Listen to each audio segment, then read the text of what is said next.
Yeah, just apologize and be like, "I'm sorry, Mom. It didn't come through until just now."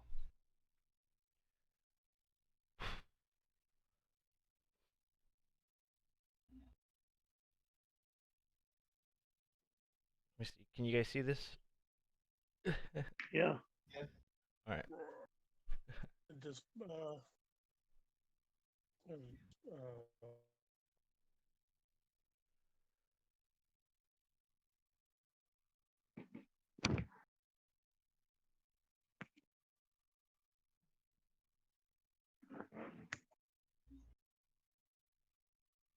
Beholder. That's what I think. That was Beholder. Yeah. Okay.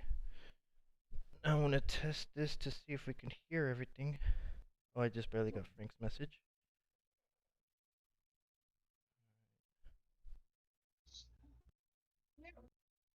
So everybody say something just to test the audio. Hello. Testing. 1, 2, 3. Hello? Guy.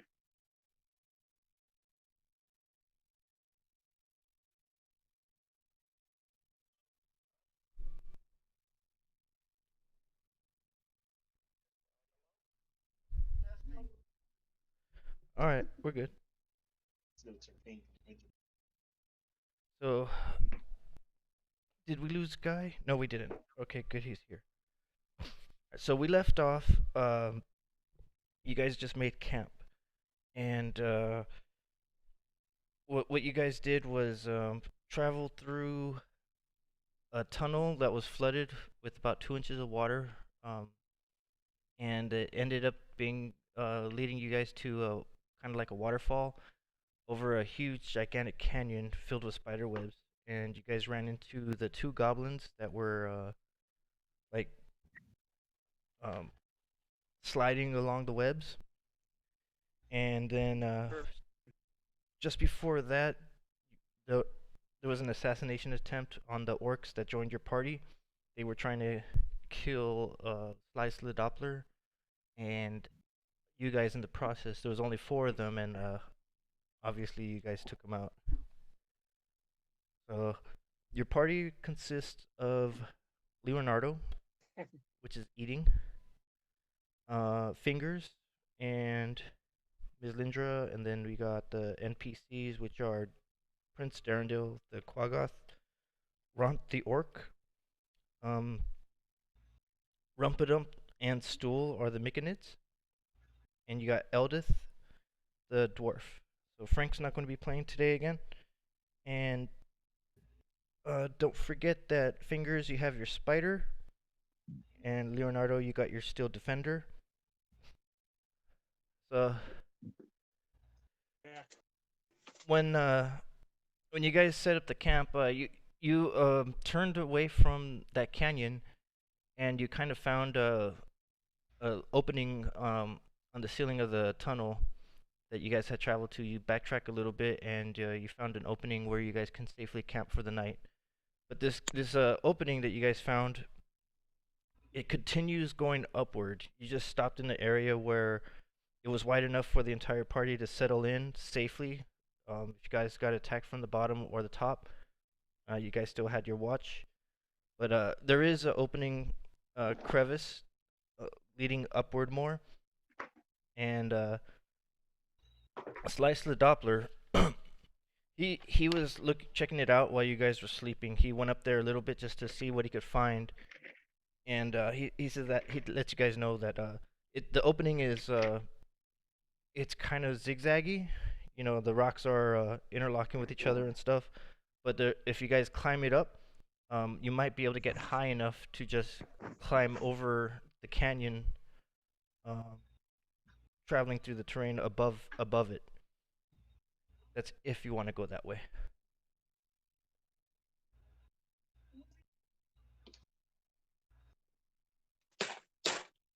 Sorry.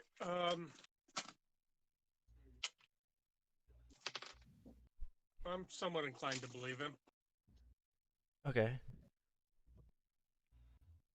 But How do you guys feel? I rolled somewhat of an insight check. Okay. I rolled a 4. Yeah. How do you guys feel about climbing up the crevice to hopefully go up and over the canyon. And then Well, as long as it's big enough for me to fit in, I don't care. I can spider climb all day long. yeah, you could go up there pretty easily. Like yeah, you have to work your way through nudges, squeeze through stuff, but you can get up there easier than the rest of the party. The rest of the party, they're gonna have to climb, use ropes, things like that. Right. Well, I can also help. I can be an anchor too. Like I can move ahead and tie a rope and try to help carry everybody too, or stay behind and be the actual anchor Okay. in case people fall. Whichever is better. Yeah, and fingers, you're not gonna be able to climb your spider going up this thing. Your spider will climb up on its own, or follow you and try to catch you if you fall, if that's what you want it to do. That'd be fine. The following is fine. And all right, so Leonardo, what you're going to have to do is somehow make a pulley to every so often to bring up your steel defender. It's not going to be able to climb up on there, being the dog that Well, it is. Well, I've got, well, in this case, I'm going to have to make some modifications later. I do have block and tackle, which came with this set. What does that do? Well, basically, it allows you to pull stuff up. Okay. It's There was- a block and tackle is the old pulleys that you usually see on boats. They're the big kind of For chunky sails. things with wheels in them that you would pull ropes in one direction and it would pull a rope from the other The- direction. Oh, It's pull basically a sail pulley up. only bigger. Yeah, Alright. it was for Yeah. pulling sails. All right. Who's going to climb up first and make it so that it'll be easier for people to climb up there? You can even drop a rope from the top. He also has you also have enlarge reduce as a spell, which you can also just cast on your steel defender and just make it pocket sized. But how long does that last? Like 1 minute? A minute, yeah. It's also a second level spell, so it's kind of Well, see, it was 1, 3, 5. Yeah, I'm not sure if I have second level spells yet or not. I think I do, but you do have second level spells. The problem is that you only have second level spells, and that's their best spell slot right now. So I Yeah, don't know. it's probably going to take more than a minute to climb up this thing. So if he just reduces it, Having yeah, you slice. okay, it was just a suggestion. Well, basically, it was something I can work on later on. It's a thing I can add to my steel defender later. Let's take the steel defender apart, throw him into the bag of holding. can you unsummon it? Yes, I can. It's not exactly a summon, is it? I never really read it. Yeah. Well, if it gets destroyed, I can resummon it. Wrecking ball. Get Yeah, out. but again, it it's doesn't not- have to breathe. it doesn't appear out of nothingness. The artificer, the way that the artificer reads is it's a combination of magic and tech. So it's not like it was just summoned in by a spell. It was also made by hand. So he could desummon the soul of the creature, and it would just become a lifeless hunk of metal, but it would still be a hunk of metal. Yeah. So what you're gonna have That's to the problem do? moving it. You're gonna have to Yeah. you're gonna have to work to bring it up there. So going You through the could crags and shove it stuff in the bag of holding. for how The only long? problem is it doesn't Indefinitely. breathe. It doesn't breathe. It's a construct. Yeah, if you put enlarge on it and then put it in the bag of holding, wouldn't it enlargen, or wouldn't Well, the spell expire and then I guess The bag of holding is an infinite, or well, it's not infinite space, but it's a what's it called? An extra dimensional space. So it can be as big as it needs to be. It is as big as it needs to be. Okay. I just forget how big a bag of holding is. Is that what you want to do, Leonardo? Well, basically that would be easier to put them in the bag of holding. The only problem, the bag of holding is full. Well, he's suggesting cast reduce on it and then put it in the bag of holding. Is that what you want to do? No, Well, if I not what I was suggesting. Oh, what were you he's suggesting? suggesting something. I was just shove it in the bag of holding, but I didn't know the bag of holding was full. Yeah, it's full of iron because I have to feed it. Oh, that's right. You bought all that iron. I forgot. Yeah. All right, so you're gonna have to work with ropes to pull it up. Well, if that's going to be the case, then I can go ahead and go up first since I have the easiest climb. I can just spider climb. I can just use I can go double my move, actually. I can just use dash actions to climb 60 feet. and just get myself up there. Except for the moments where I have to slow down to get through spaces. Yeah, majority of it is zigzaggy. You're not going to Yeah, be able to just dash straight through it, but you'll be able to climb up a lot easier than everybody else. And yeah, then, and then I could just stand at the top and tie off the rope and help everyone else climb up. how big is your guys' rope? I've got a 50 Ropes foot are length 50 of it. feet. Each individual rope is 50 feet. Okay, so you let me see here. It's going to be around 300 feet of climbing. It's Well, a what I could do is, well, I was going to say is I could take the mend spell and mend the pieces together. So we could take one 6 pieces of rope, make it one 300-foot piece of rope. That's a lot of first level spells, but you could do that. No, it's cantrip. Mend. Mending is not a cantrip. Mend. Oh well. It's not. I thought mending was a cantrip. It is. I will double check.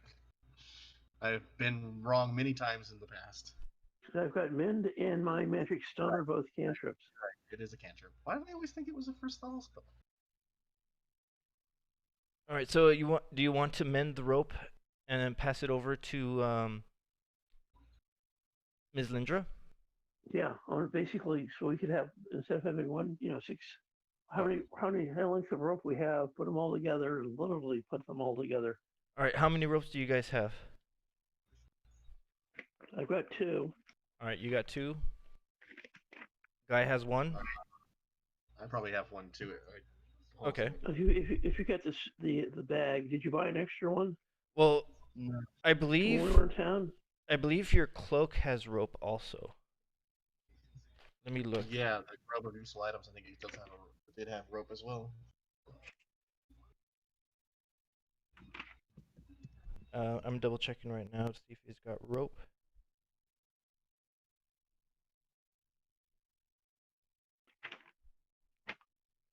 I need the DMG. I think rope is a default patch that's on there. No, do not. I do not have a rope. So you got 3 ropes so far.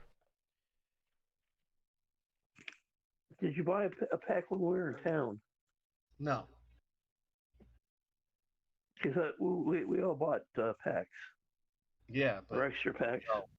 You guys gotta remember that my character wasn't the prisoner. I had all of my gear with me when we left. Okay, And a priest there's two. does not have rope in it.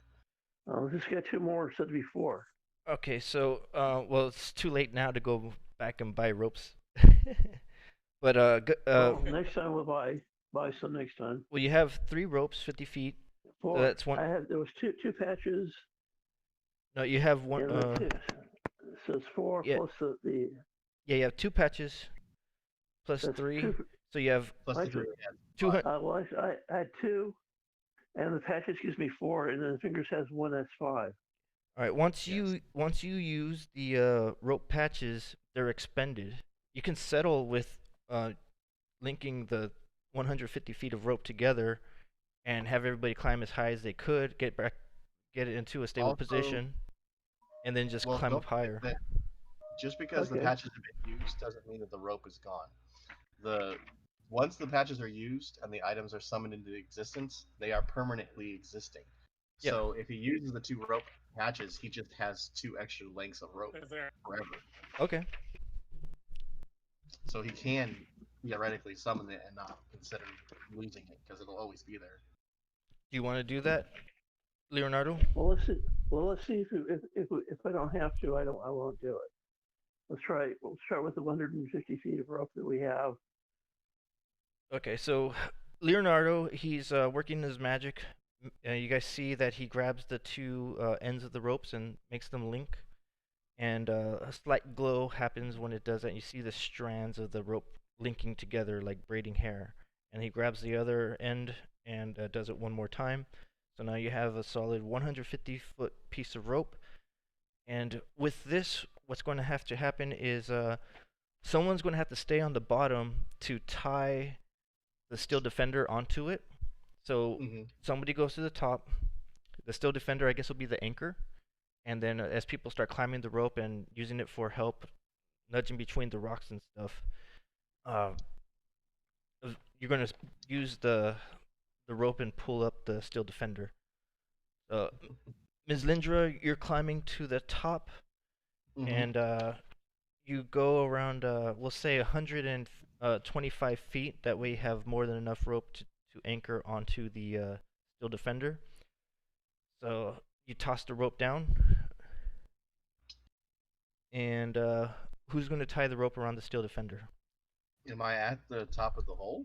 No, not the top of the hole. You've gone only about 125 He's feet. right, he can right up with it. What's that guy? Can't hear you. Leonardo, how about he's the smallest? He can probably right up with it even. Okay, I can use mend. Just bring the rope over and mend it to the other thing. We're instead of not having even. to tie it. We're not even at the top of the hole. No, you're only 125 feet up. That way, you have extra rope to tie around the steel Yeah. defender. So I still gotta drag this thing 100 feet up. You don't have to drag it. What's it called? Darendil and Ront, they could start lifting up once they reach that point where you're at, they could start pulling the dog up, and the dog could start helping itself climb as it's being pulled up. Okay. All right, so everybody roll a advantage on dexterity checks for climbing the rope.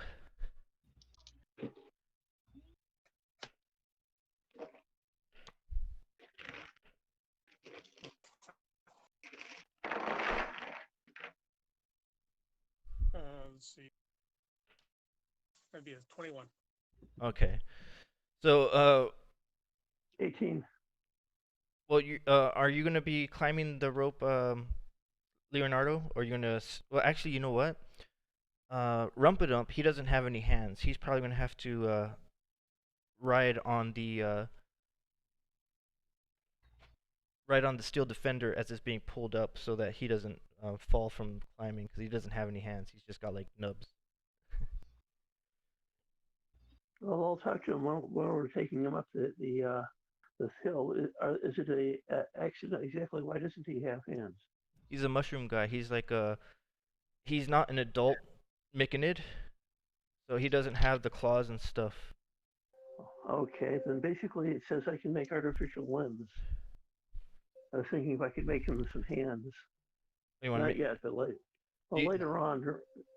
Okay, yeah. This is something about making, fake stuff, Okay. artificial limbs. All right. So when we'll get a chance, I've got plenty of metal. I can make some fake hands for him. Okay.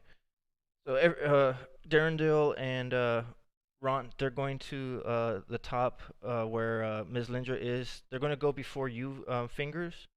That way they can. Excuse me. Yeah. I'm just okay. All right. Yeah, they're going up ahead of you first, and then you follow behind them, and so does. Okay.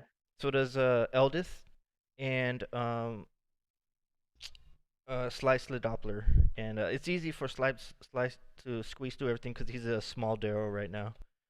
And then Leonardo, you're climbing up as well, and you want to stay on the bottom so you can keep an eye on your steel defender to see how it. Yeah. Okay. We'll make sure he gets up. All right. So Ront and Darendil, they're like brace themselves, like they have their legs wedged on the walls around them so that they can start pulling up the steel defender, and they start pulling him up. As your steel defender is going up, it's kind of like clanking against rocky ridges, but it's using its paws as it gets to a ledge and then climb up and so forth, moving on to the next area. And there's plenty of slack with where you guys are at, and so once again, you guys are waiting for the move, and you feel confident that your steel defender is in a good position where it's secured itself on one of the rocky ledges. If I'm saying if it's making too much noise, we can wrap it. Wrap it with bubble wrap. Yeah, sounds good. Well, that or a blanket, something to prevent making so much noise. Yeah, it is making noise. But if you wrap it up, it's going to be harder for it to like help it being lifted up and stuff. Well, I'm just saying. Well, it's like if you remember they talked about their various wars, wrapping Making enough. All right, so Leonardo's bringing up the attention that to you guys that his steel defender is making noises as it's climbing up with the metal against the rocks. But at the same time, going with that, you hear the armor from everybody else being clanked against the rocks also. So not to say that the steel defender is making more noise than everybody else. Everyone's making noise. Yeah. Well, we're not going to sneak anywhere. Well, it was a good idea while it lasted. And we're making enough noise as it is. It doesn't. Yeah, we don't have to worry about it. Okay. All right. So now, Ms. Lindra, you're going to continue climbing up another 120 feet, 125 feet. Yeah. So you're making your way through. Your some parts your like bulbous abdomen has to like slide through. Like you have to like hold in your breath and all that, or exhale your breath to make yourself go thinner, so forth. And you go up to roughly you're at 250 feet now, and the rope is taut with the anchor on the bottom, the steel defender. Everybody roll again, advantage for climbing the rope.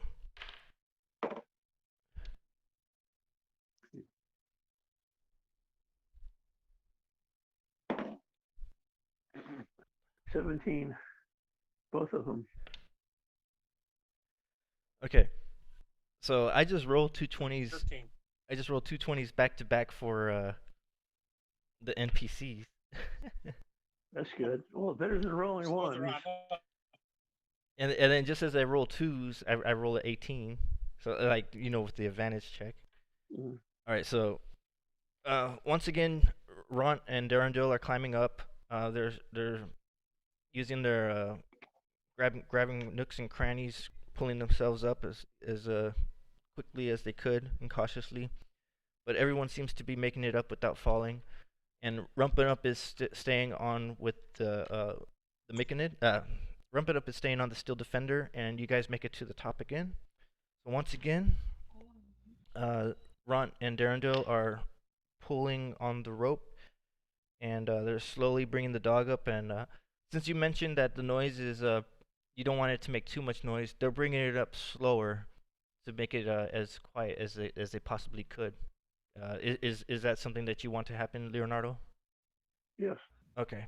So they're bringing it up slowly, and it climbs on the paws start grabbing on cracks and pointed areas of the rock sticking out like rock protrusions. And occasionally pebbles will fall or a rock will break, but it makes it up to you guys' position. And Ms. Lindra, er,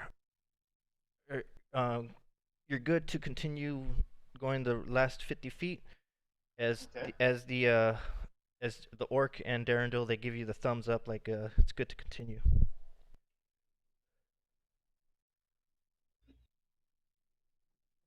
So Ms. Lindra, you're at the top, and at the top, it's you can see that it's kind of like a T-shaped pathway.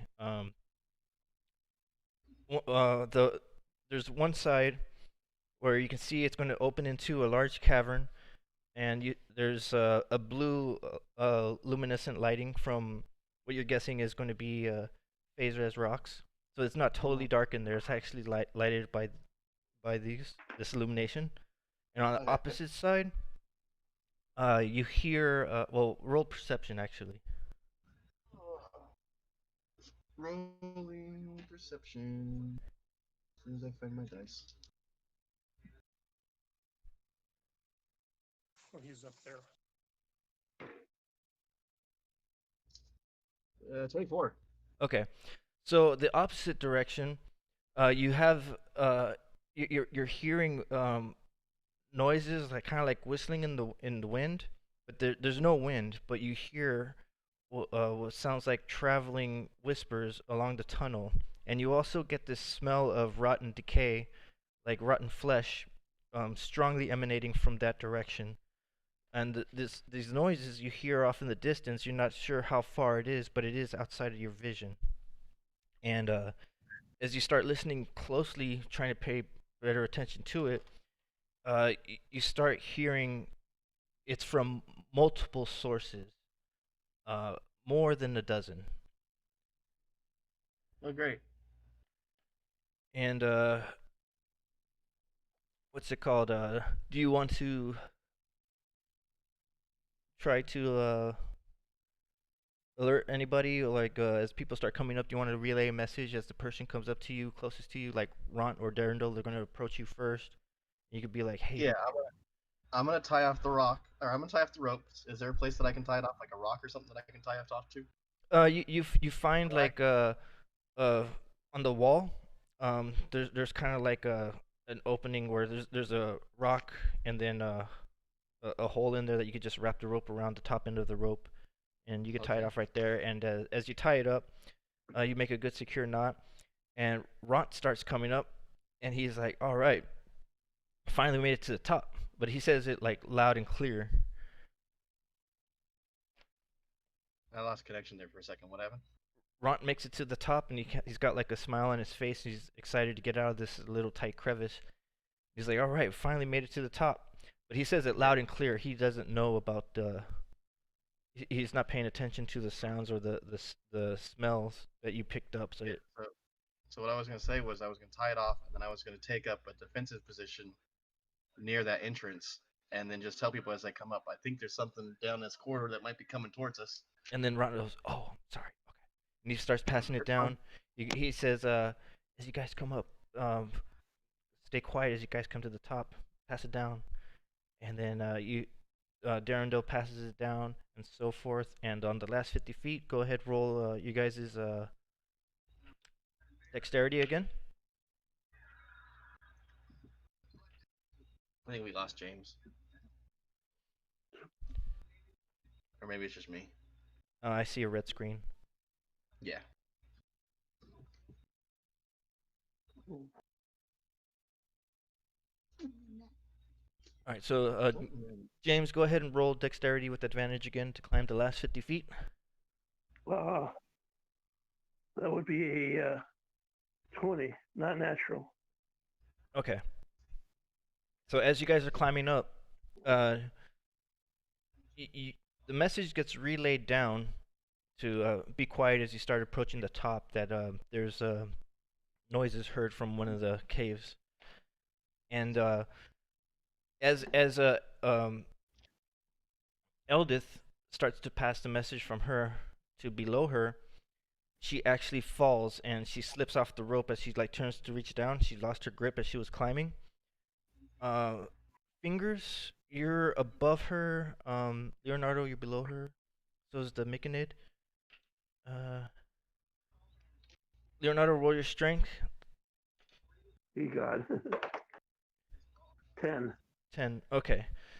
So you manage to hold onto the rope as Eldith is like tumbling, what's it called, past you, but the Myconid stool actually catches her and prevents her from falling past further down. Can the steel defender? Can the steel defender catch her? The steel defender's on the bottom, but it's just above the steel defender. The Myconid stool had already caught Eldith, and he's holding onto the rope and supporting her, and he's got his feet braced on the rocks as he's holding the rope and holding onto her. And she says, "Oh, that was close." And so she gets back on the rope, starts climbing up again. And so Darendale's on the top now, and Ron, he has a defensive position beside Ms. Lindra with his axe out, and Rumpin' Up makes it on top with the Steel Defender. All you guys make it on the top, and as the Steel Defender is climbing over the edge, its paws grab that edge of the crevice, and now it's on top. So, all of you guys, after Ms. Lindra pointed out the smell and the noises, yeah, it smells really bad on one side of the cavern, but on the opposite side, it's illuminated by blue lighting, and you can see it's an opening into a huge cavern. It's a humongous cavern. It's going to be, you can tell it's very wide. It goes very deep, and you can see a lot of formations, rock formations, and you don't know how far this opening goes to, or this cavern goes to, but it's a very, very huge cavern. But on the back side of you, the opposite direction where it's darkness, the smell is very disgusting, and it does smell like death and rotten bodies, and you hear moans and whispering groans by the dozens. So what Ms. Lindra thought was more than a dozen before, now it's by the dozens. So it's an whatever it is, there's a great many of them on that side.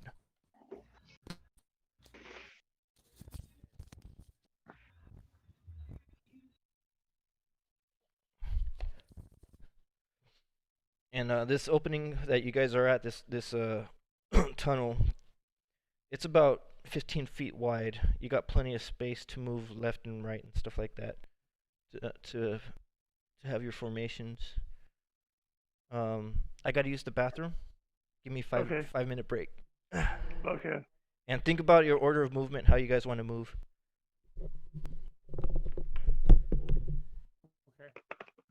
I guess number one, to make sure everybody's got a magic weapon. No. Well, my No, magic no, bolt, but well, I've got magic. I can pass up some magic stones.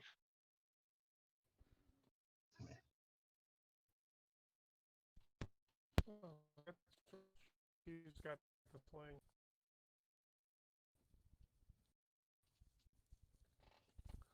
Uh,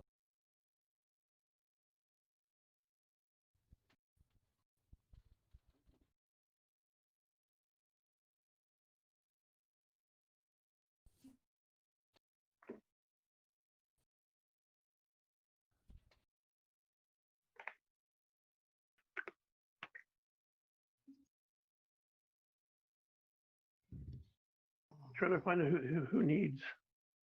That was the problem.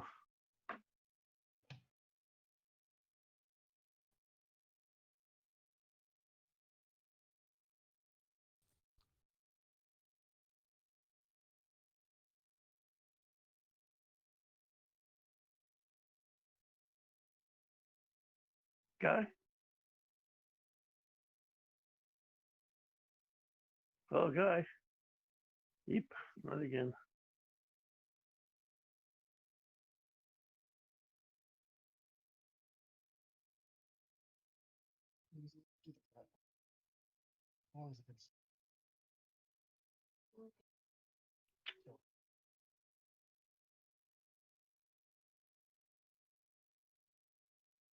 You can if you want. How much?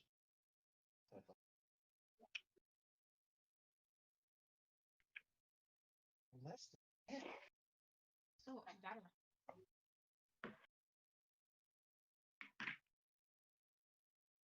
I'm like totally. I just.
All right.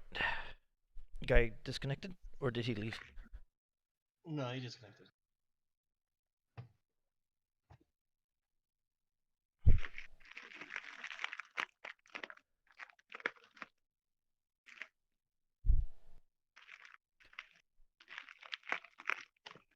All right. So when Eldith fell, she held her scream. She didn't yell or anything like that, but she just made like a gasp. It was loud enough for your guys' attention to be aware that she was falling, but it wasn't loud enough for Ms. Lindra to for the sound to carry to Ms. Lindra, which is good. Now, let me. You can tell Ms. Lindra that the sounds that you are hearing from the opposite, the darker side of the cavern, it's getting louder, moving your direction, and you have the Okay.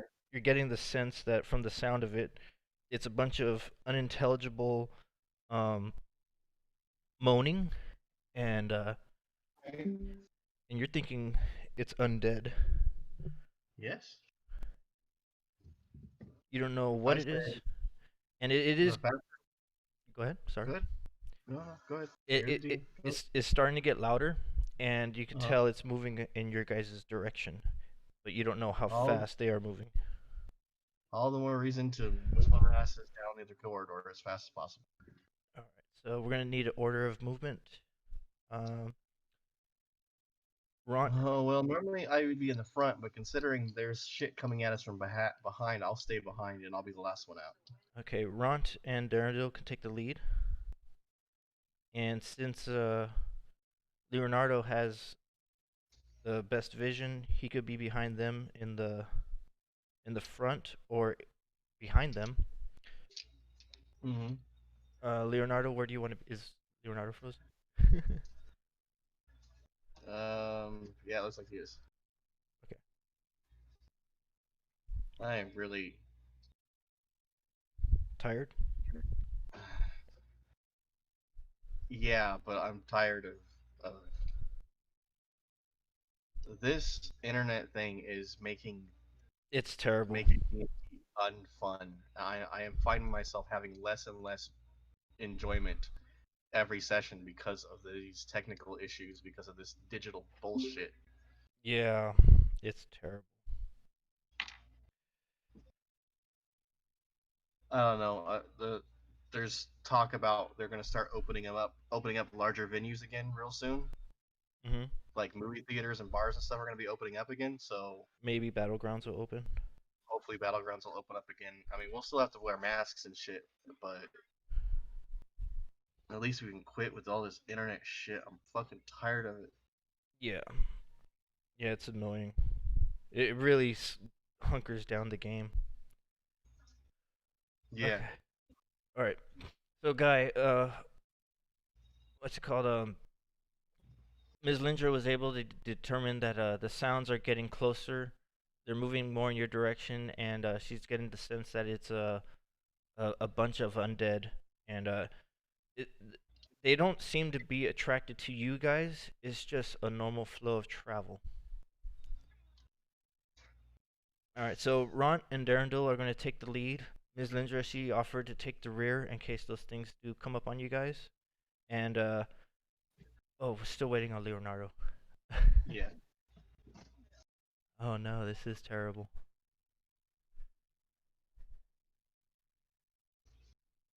Oh, I can't even hear Guy. Alright, I'm going to restart the party then. You guys join up, okay? I'm pretty sure James got disconnected.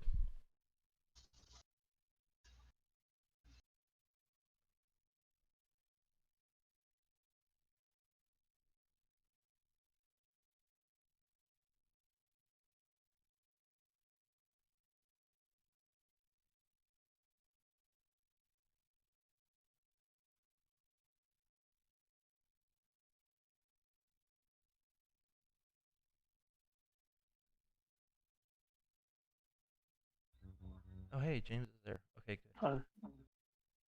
Huh? Just waiting for Guy.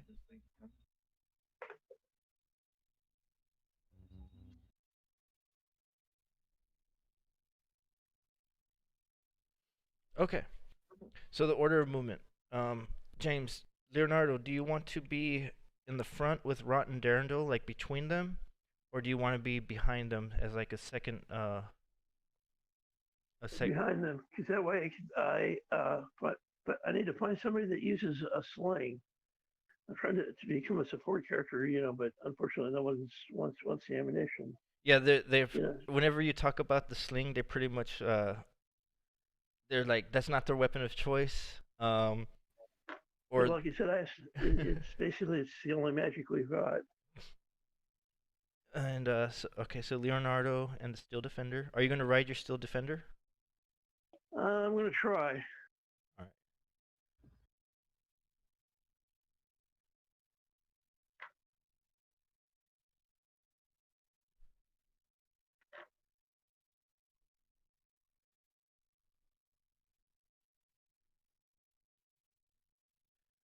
And then beside you is going to be Slice the Doppler.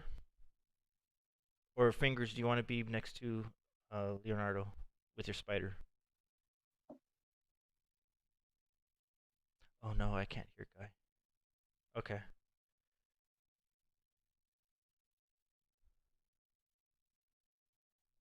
Yeah, I'm just writing down the order of movement.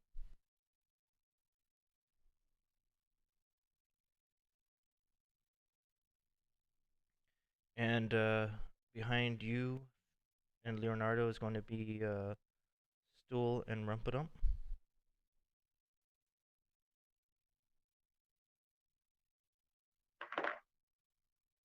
And then Ms. Lindra, you're going to be with Eldith, so she's going to support you in the rear. Okay.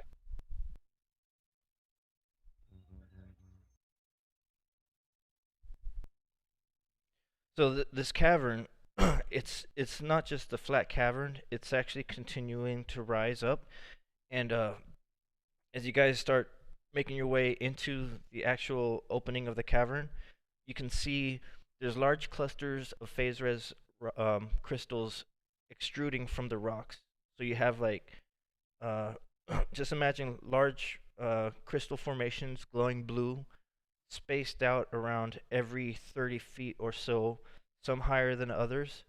But the illumination here, it's all over the place.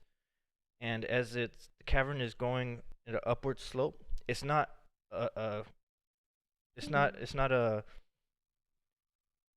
it's not a steep slope. It's gradual sloping, and on the higher parts of this cavern, you see like spires and spikes extruding, kind of like they could be used as pathways and walkways, but they're about 50 to 70 feet in the air. There's not really too many that are down to you, but there are some as low as around 20 feet. 25 feet, sorry. Okay. And along the floor, there's a lot of micro terrain that you guys can use for cover. There's stalagmites and boulders, or just rock formations. And from the lighting, you can see there are movement around from beetles and stuff. Oh my gosh, this is terrible. Yep.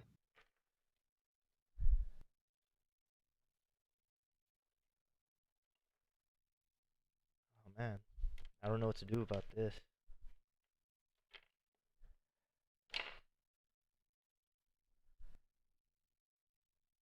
I know, for a change, I'm not the one having the technical issues. Yeah. Oh man, this is bonkers.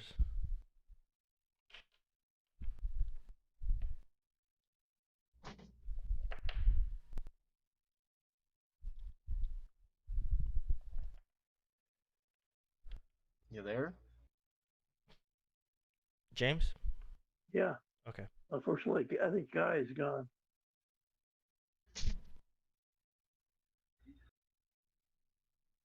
Did I you? mean, he's still online. There he goes. There he is.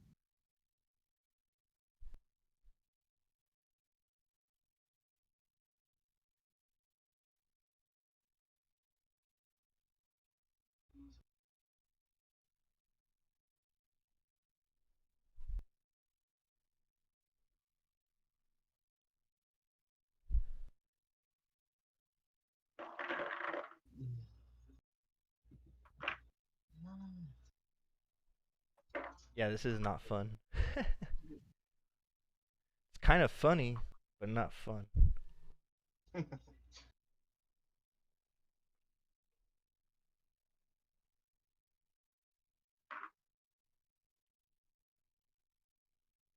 Or what's the saying? It was real, it was fun, but it wasn't really fun. Right.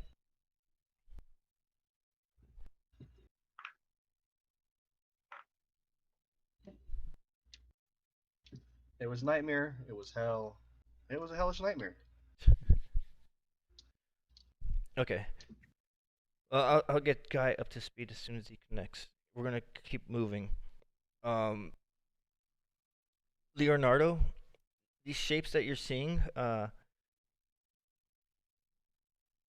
you're seeing large bulbous insect type of beetles, and some of them are kind of like self-illuminating from their insides, and from being from the Underdark, you can tell that these are giant fire beetles.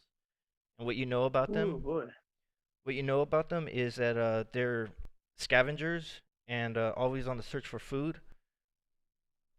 This cavern is probably infested by them with them. But you've seen movement here and there, not in your immediate vicinity yet, but continuing Oh, onward, you know you're going to run oh. into some. Well, I was sure that we've got fire beetles up ahead. And uh, Ron, he says, sounds like food. Well, as long as your food not being the food. Okay, so the width of this cavern, it expands to roughly uh, 75 feet wide. Do you guys want to travel dead center, the left side, or the right side? How do you guys want to do this? Oh, problem is how can best defend? What did you say, Chris? Path of least resistance. Path of least resistance. Yeah. Rather than pick a side, we just kind of wander in and around Okay, until so we get through. well, Runt and Durandil are the point men, so they're going to determine the best routes for you guys to follow them. I'll get my shield out. Okay, so Guy, what happened was there's large crystal formations of these phasers rocks protruding from the walls and the ground, and these are in large crystal patches, roughly 30 feet spaced out of each other at random.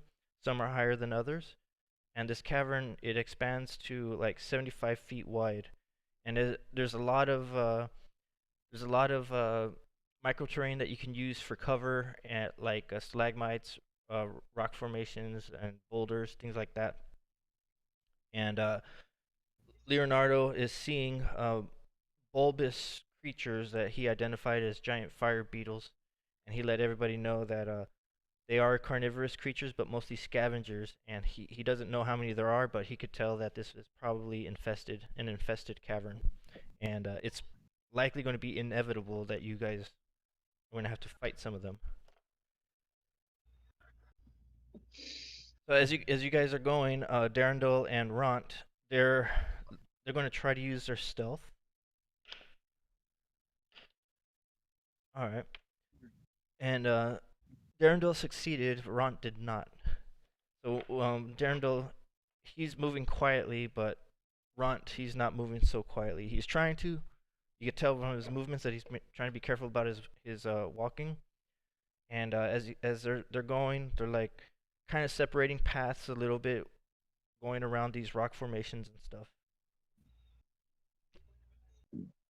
And Leonardo, you up ahead, you can see that there's like three beetles on the left side. You want to point? Yeah, I'll let them know. Okay.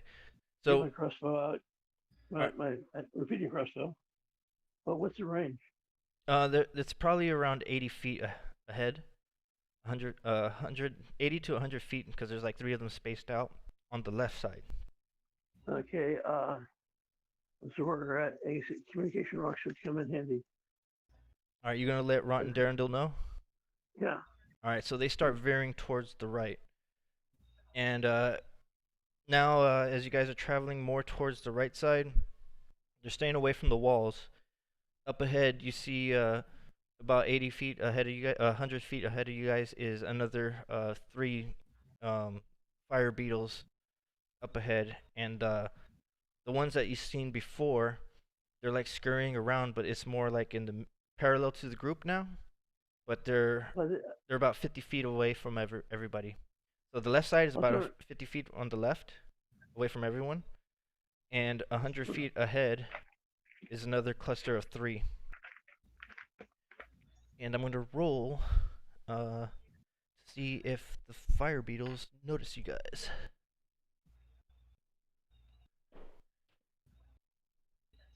Okay.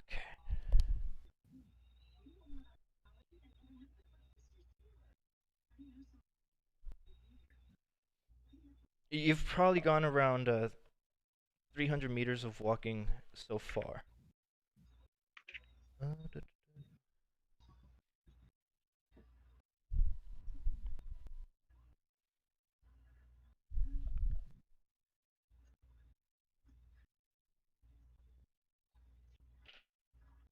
Okay. So the group on the left does not notice you guys. And as you guys are moving further up, you guys can clearly see from the illumination of the phase res, you could see the three beetles on your left side. As you guys get closer to the ones that were in front, you guys can see them clearly as well. And those three, let me see. Durandol and Ront, they're kind of veering towards the center to maintain distance from the ones that were in the front so you guys don't get noticed. And they did. They got noticed. So now they veered towards the center of the cave. So your group is like in the middle lane, I guess you could say. And you have three beetles on the left side. They don't have your attention yet, but the ones that are in front of you, as you guys got closer, moving towards the middle, they noticed you and they let out like a high pitched scream, like excitement that they actually see food. They see you guys, and when the scream lets out,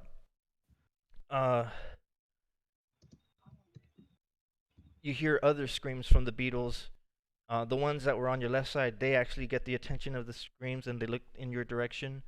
And you hear further down the cave that there is more beetles reacting to the scream as well. And approaching you guys is the ones that are in front of you. They're approaching at a fast pace. The ones on the left side are approaching at a fast pace. And you see more fire beetles behind them. You see 6 more behind them. So right now you see a total of how many beetles?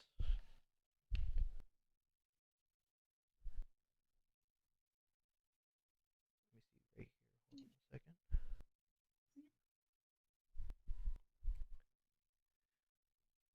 You see a total of 11 fire beetles rushing in your guys' direction. Seeing that they're about, the ones on the left are about 50 feet away from you. The ones that are ahead of you are about 80 feet closing in. And Ront and Darendil, they're kind of like pushing back towards the right side of the cavern to get into better positioning. Do you guys want to move into follow them with their positioning to so that they don't get wholly surrounded, or how do you guys want to where do you guys want to maintain your position?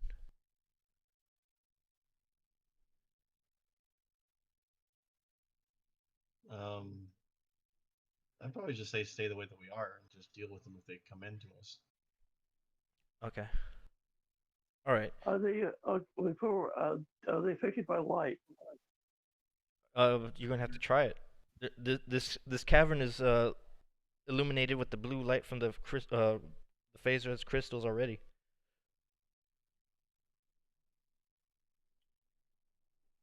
But I'm trying to figure what was. Because I also have one of my specials is blind deafen, and I'm going if it's not their sight, would their hearing be affected if I could use the deafen spell?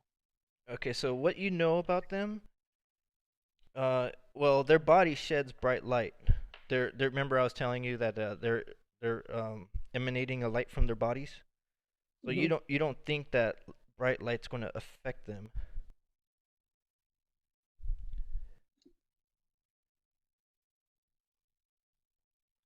All right, so they're moving in.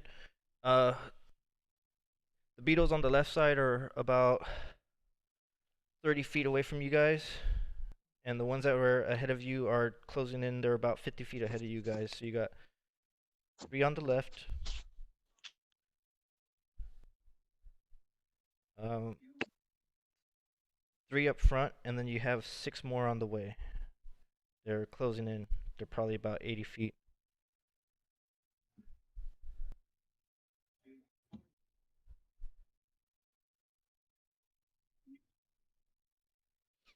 Okay.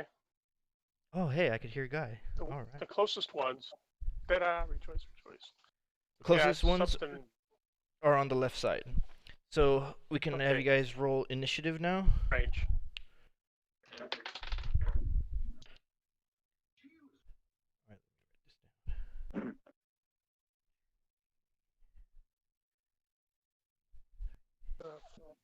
this down. 10. Uh,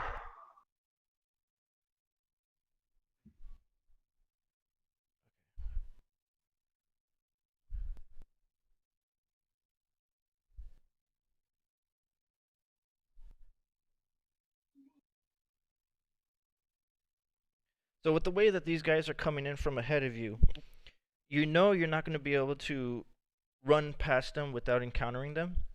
And if you back up, you're already aware of the possible zombie horde that's on the opposite end of the cavern. They're still closing in. And so, let me write this down. Uh,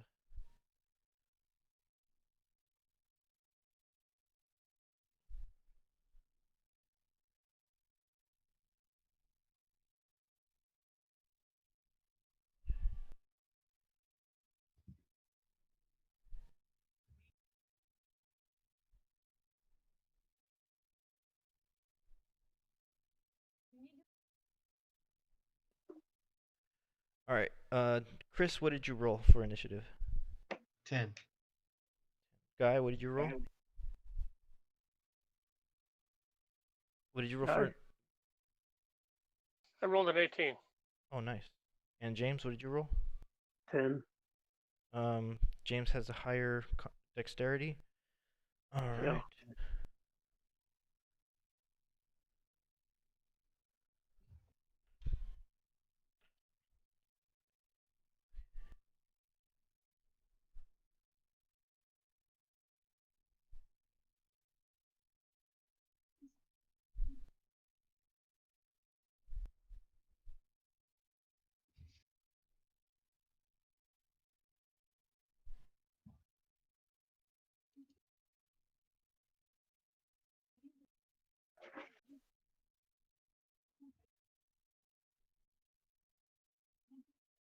Okay.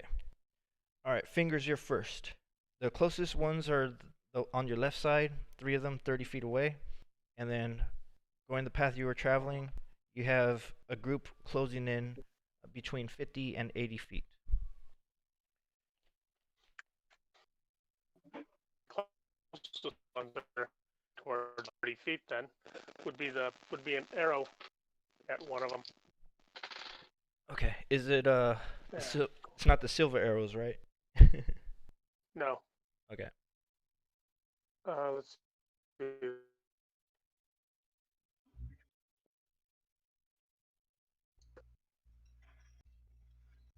I'm sorry, I didn't hear what you rolled. 14 to hit. 14 hits. Oh wow.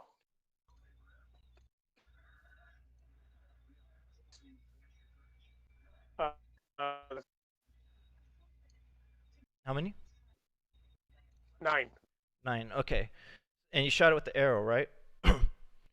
Yes, uh, that's a regular arrow. all right. Describe how you kill it.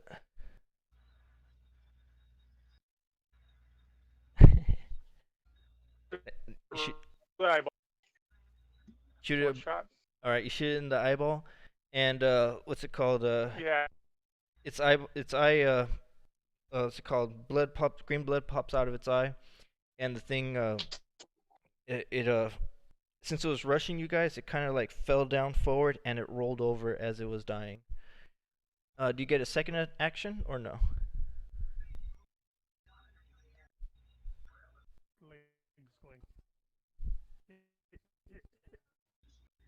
Anybody know what he's saying? I don't know what he's saying. No. No. I think we've lost him again. Oh no.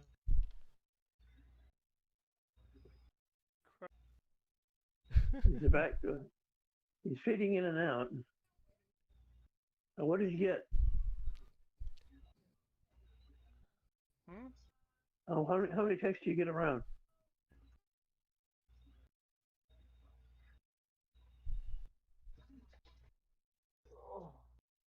There he goes. Yeah, this is terrible. Oh my gosh. All right. When he comes back, we'll have him go, and then what's it called? Slice the Doppler. He shoots. The approaching one's coming from ahead of you guys. He shoots one, and he hits it. He shoots it with his crossbow, and he does 3 points of damage. Ront and Darendil, they move up a little bit. They just got trying to display some disperse a little so they can actually engage the ones approaching you guys from the direction you're heading. And the beetles are going. Everybody else is just staying in position. All the other NPCs.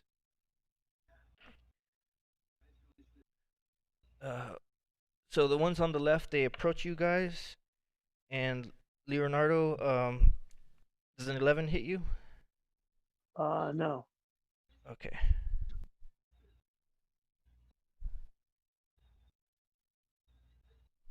And then one is approaching Ms. Lindra. Does a 10 hit you? No. And let me see. Those ones are the two on the left are in melee range, and all the other ones get into a lot closer.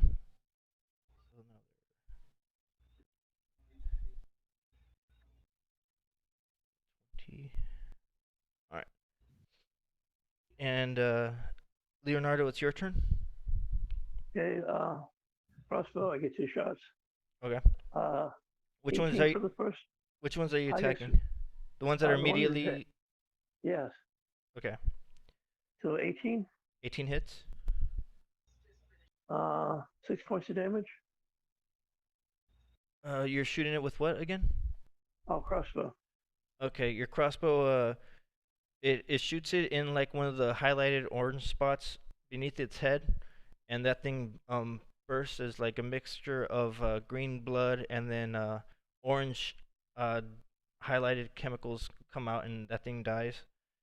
And your second that attack? dies.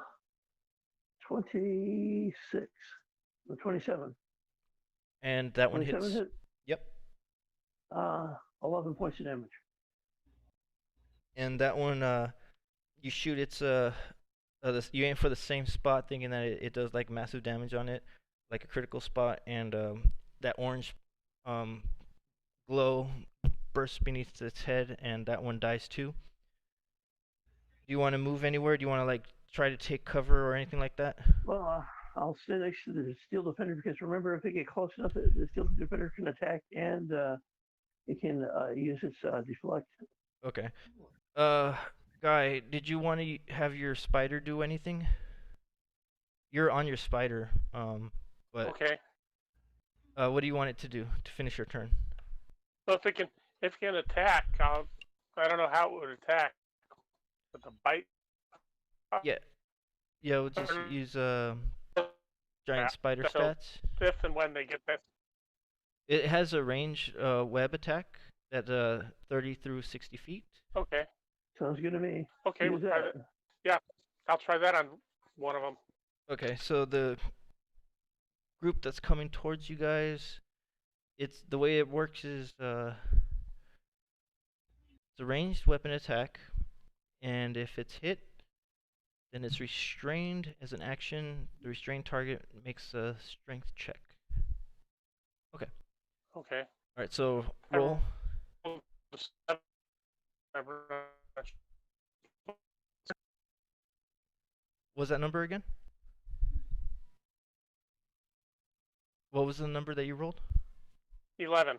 Okay, that one hits. Wait, no, I'm sorry, it doesn't hit. I'm sorry.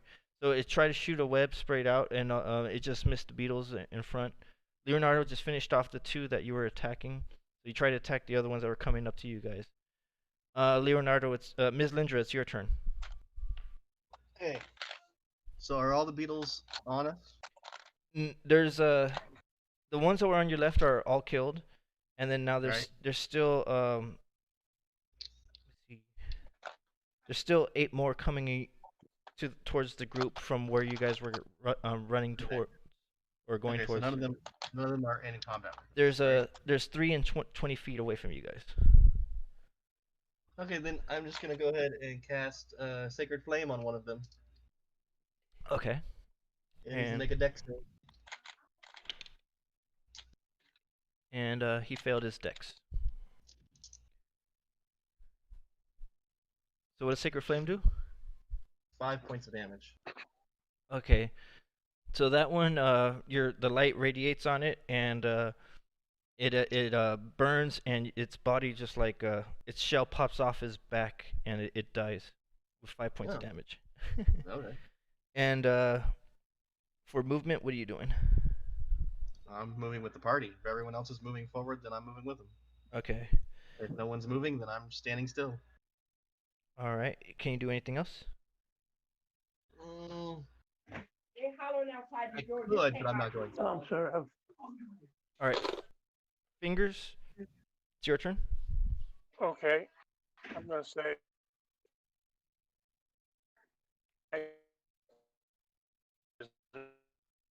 An idea. Rush up to within 20 feet of these beetles. Yeah, they're already 20 feet away. Okay, then I don't need to run up to them. Okay. I'm going to cast Sleep. Sleep. All right. So, how many hit points of sleep are you doing? And it's 2, 4, 5, 5d8. No, it's sends creatures into a magical slumber. 5d8 is the total number of hit die that are put to sleep from lowest to highest. Yep.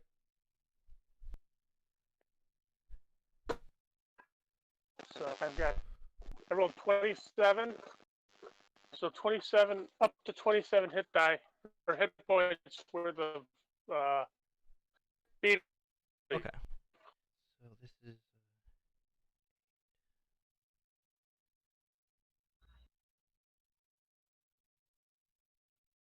Starting with hit points. 27, right? Yes. Okay. So all the beetles except for one go to sleep, and that one is like in the very back.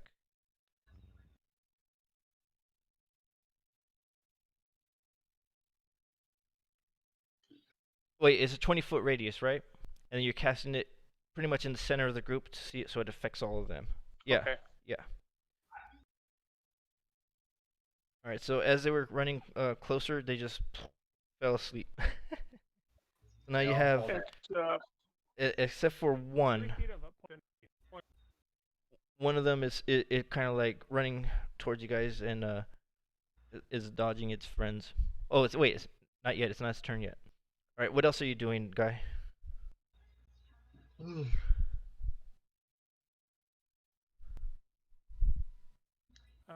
About it, daddling. Okay. But the rest of Oh no. Okay, so the NPCs, Darendil and Ron, they run up to the closest of the beetles in front of them, and they kill them. So those ones are dead. And then Stool, Myconid, and Stool, Rumpadump, and Slice the Doppler. They engaged 3 more that were asleep. They're running up ahead. And Ms. Lindra, Eldith is beside you. Okay. Mhm. So as the group starts pressing up to finish off these beetles, out of the ground, pretty much in the middle of the group, an Umber Hulk bursts from the bottom. Sure. Ah! Oh, you can have fun with these beetles. Page 292. Yeah, so from the commotion of the beetles running, this Umber Hulk, they ran above the Umber Hulk and pretty much Woke him up. disturbed it. Yeah, and it sprouts from the ground and rocks go flying everywhere. What page is this? 292.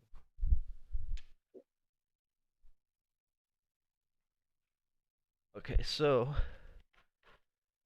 and what it does is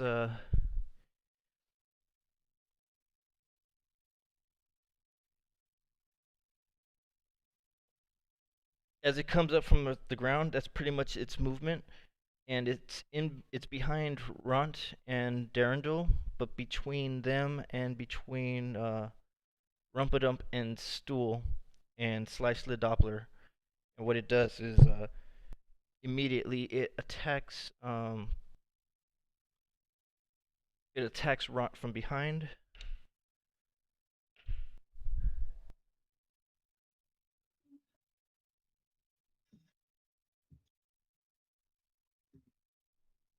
Wow. Okay. So when it attacked Ront from behind, it tried to like claw at it twice and then snap at him with its mandibles, but he missed everything. The mandibles did hit Ront's armor, but it didn't bite through. It just like scraped across his armor as Ront barely dodged the attack. And he's like caught by surprise by it too. And so now it's the last beetle's turn, the one that's still alive. He runs up to Darendil and attacks him, but misses. And Leonardo, it's your turn. Shooting the crossbow. Okay, That would be a 23. that hits. 12 points of damage. Oh wow. Okay. Ouch. All right. And Big giant foot just came a down and 26. stepped on it. Okay, that's your second attack. Yeah. Does a 26 hit? Yes. 6 points. So that'd be 6 and 12 would be 18. Okay, Ms. Lindra, it's your turn.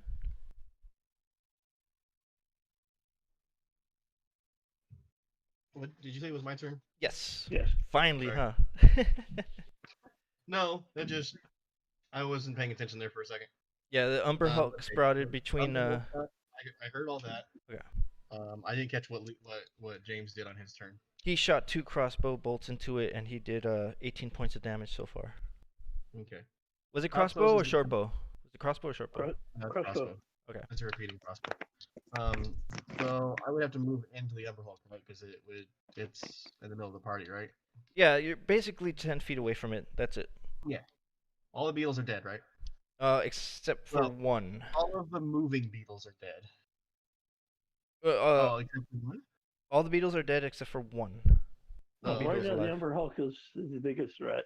Yeah, I agree. All right, I will move to the Umber Hulk, and I will. Just so you guys know what it looks like, Tell us to do I should have showed it. Here we go. Move it over a little. It's a giant Other way. walking insect. Well, unfortunately, I can only see your Oh, hand. yeah. It's a big bug. Yeah, okay. Yeah. Well, they've changed it for this edition. Well, remember the L change. All right, I'm gonna go up. When you hit a creature with a melee weapon. Okay, yeah, I'm gonna go up and swing. Go up and swing. That is. Oh, plus 5. 15. Does 15 hit? 15 misses. Okay. I am going. Oh, that's right. I can't use it now. Mm, I will go ahead and try to hit it again. All right. Nope. Still missed. And that's with your warhammer, right? Yep. So you try to like hit it and then do your second action, and basically it kind of like just moves its hand. No, actually, yeah, it moves its hand and just kind of like it uses its own momentum to dodge your attacks. Now it's Finger's turn. New round. The Umber Hulk is within 30 feet. Yeah, it's probably about 10 feet from you also.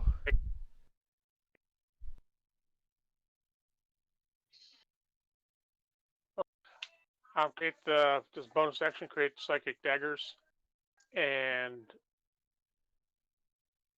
since it is engaged, I'm going to attack. With the sneak attack bonus? And it is, yes, I'm going to try to sneak attack on it.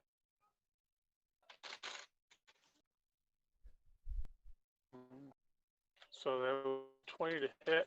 20 hits?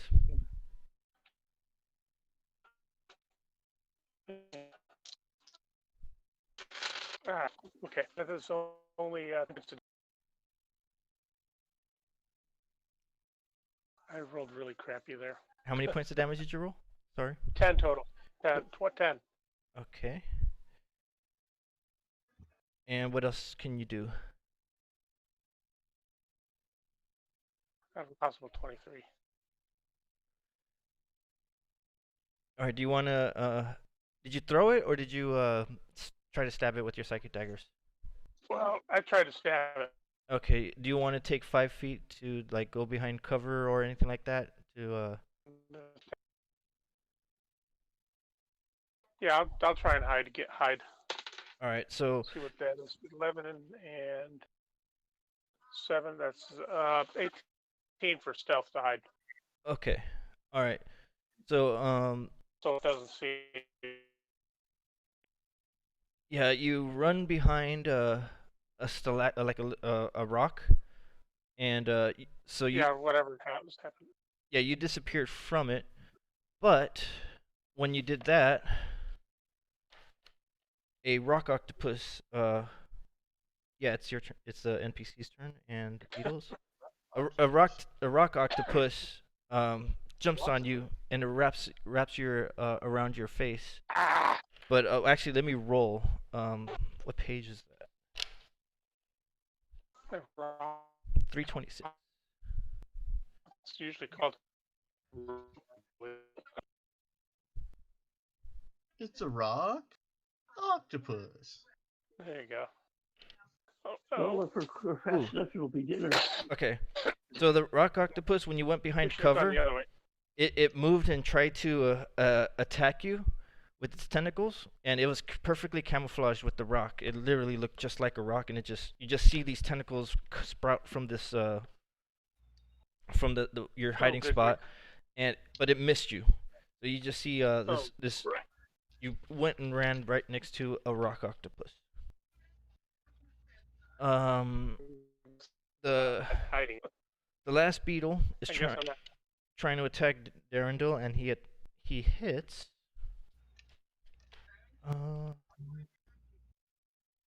Okay, give me a couple of minutes, Kimberly. I'm right in the.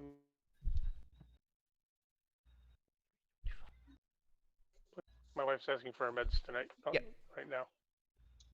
So no, might as well. Daniel? I hear. Dan? I hear. Okay. Is that okay? Yeah, that's fine. Darendil took damage, and the yeah.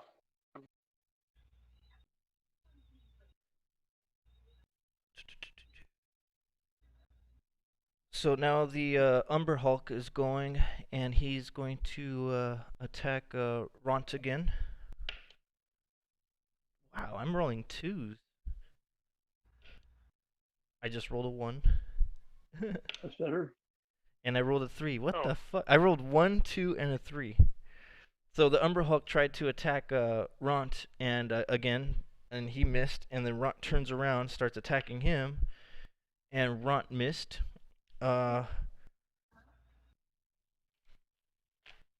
Darendol attacks as well, and he missed.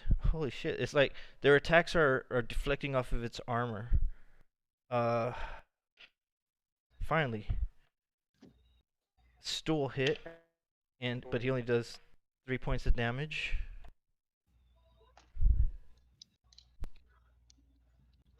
And now it's Leonardo's turn.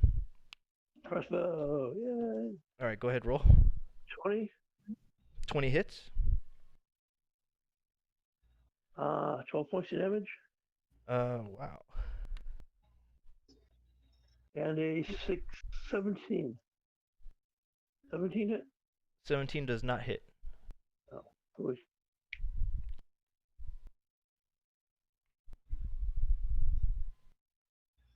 Okay. So this Umber Hulk has 3 crossbow bolts inside of it now. And Eldith is attacking. And she missed. Her Warhammer just like smashed against it, but did no damage. Ms. Lindra, it's your turn. Or wait. The Steel Defender. Do you want the Steel Defender to go? Yes. Oh, yes, definitely. You want to roll or should I roll? What Plus 4. What are you Have doing? it run. Huh? Well, have it run. It's running attack. Okay, go ahead and attack. Roll. A natural 20 plus 4 is 24. So what's the damage that it does? Just double the D8 damage? plus 2. So it'd be what's 10? No, D8 plus 2, so that'd be 16 plus 2, 18 points of damage. Okay, so 18 points of damage. And what does your dog do? It charges into him, or what? Can it knock him down? No, unless that's part of its ability. No. It'd be nice if it was. Okay. All right, now it's Ms. Lindra's turn. Okay. Swinging again.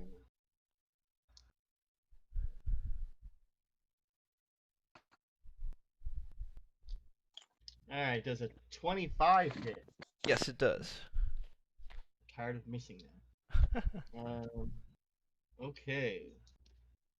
I am going to use... What's the damn ability called? Okay, I've started. Okay.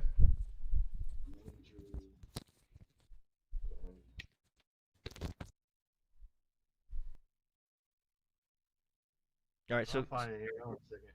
Hold on a second. Give me a second. yeah, a guy just went to go do the medicine. That's fine. He doesn't need to be here for my action, right? No. So Divine Smite, that's the damn ability.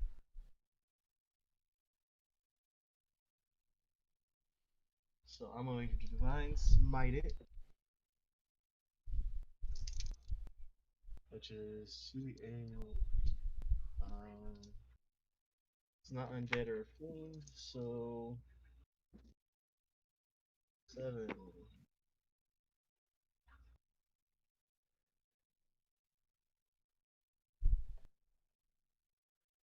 11.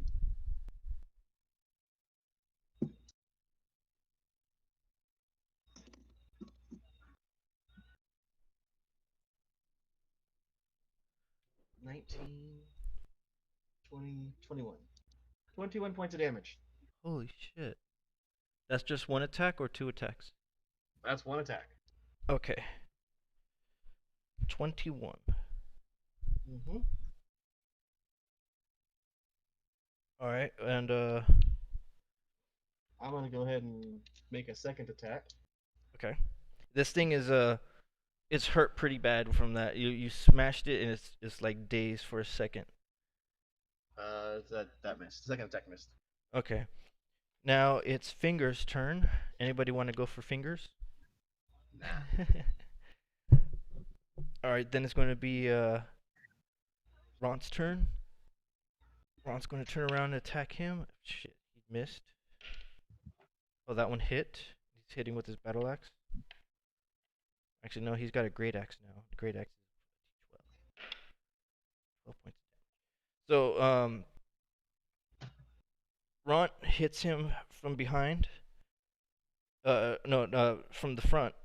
Ron turned around to engage him and basically smashed his great axe into the Umber Hulk's head, and the Umber Hulk dies. You guys really jacked him up. Kill Ass. Stealer. And then what's it called? You guys roll your perception.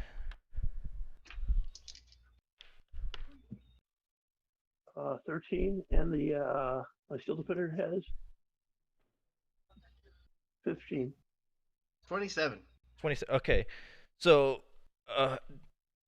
after the Umber Hulk dies, you notice from behind you, it is actually a horde of undead that you see going through the tunnel, and it's filling up the cavern pretty quickly. They're not just walking in a straight line; they're starting to spread out, and what you see is like it's gotta be at least you can see around 40 goblinoid zombies, but there's more behind them going through. And if you guys want to roll your intelligence or investigation. 15. Okay. What you're guessing is there was probably a goblin horde around here that got infected by some zombies, and it had to be that they got this goblin tribe probably got totally wiped out and turned into zombies. But it's a lot of them. They're still around 200 meters behind you, but you guys got to make way up this cavern, and it's still angling at a slope up, and you could see them clearly because of the phase res rocks. But it is a large horde of goblinoid zombies. The attacks and stuff got their attention, all the clanging and then the bug noises. And Ron, he yells out, "Run!" You guys running? Yeah. Yep. Actually, I'll get on top of the Steel Defender. We can move it 40. Okay.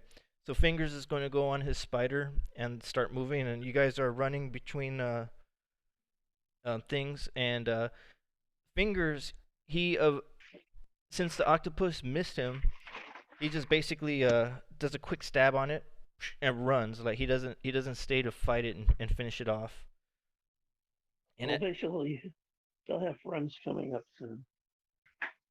Even zombies. He can play with them.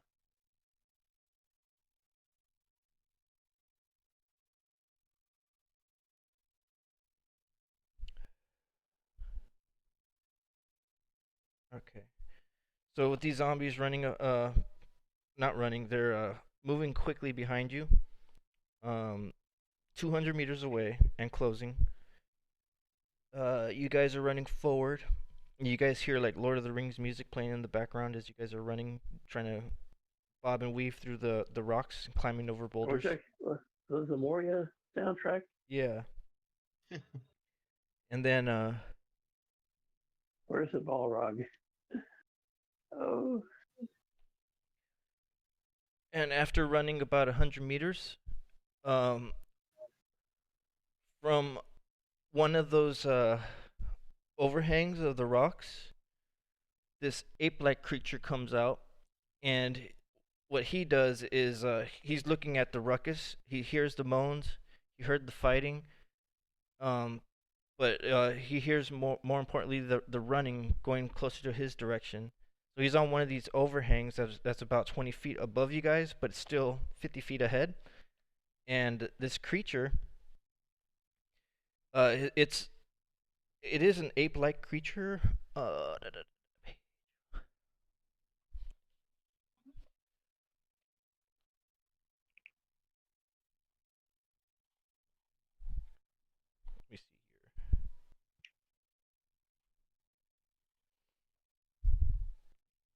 Wrong page.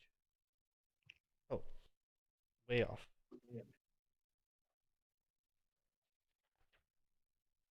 Okay, so it's got like orangish fur, and you can see it does have a leathery skin as well. That's looks like it's rough hide. That's kind of grayish. And this thing, it jumps up from one of these overhangs, and it lands on the ground in front of you. And when it lands, Mm-hmm. from around it,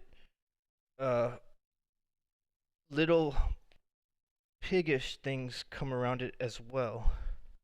Piggish things.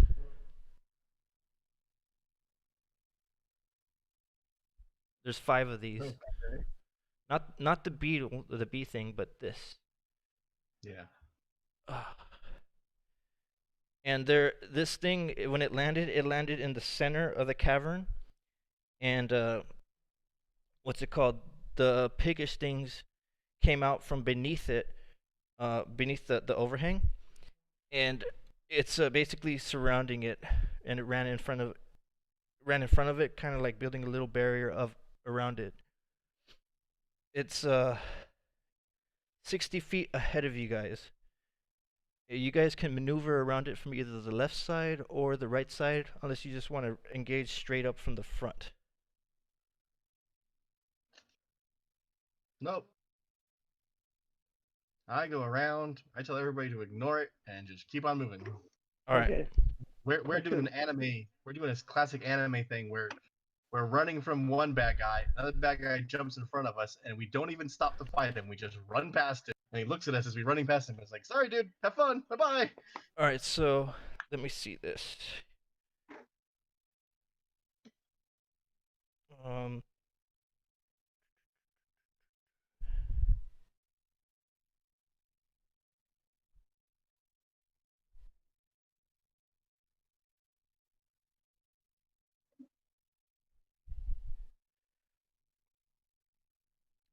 To confuse it even more, do you want the party to split up to go around it so it doesn't know which side to take? Absolutely.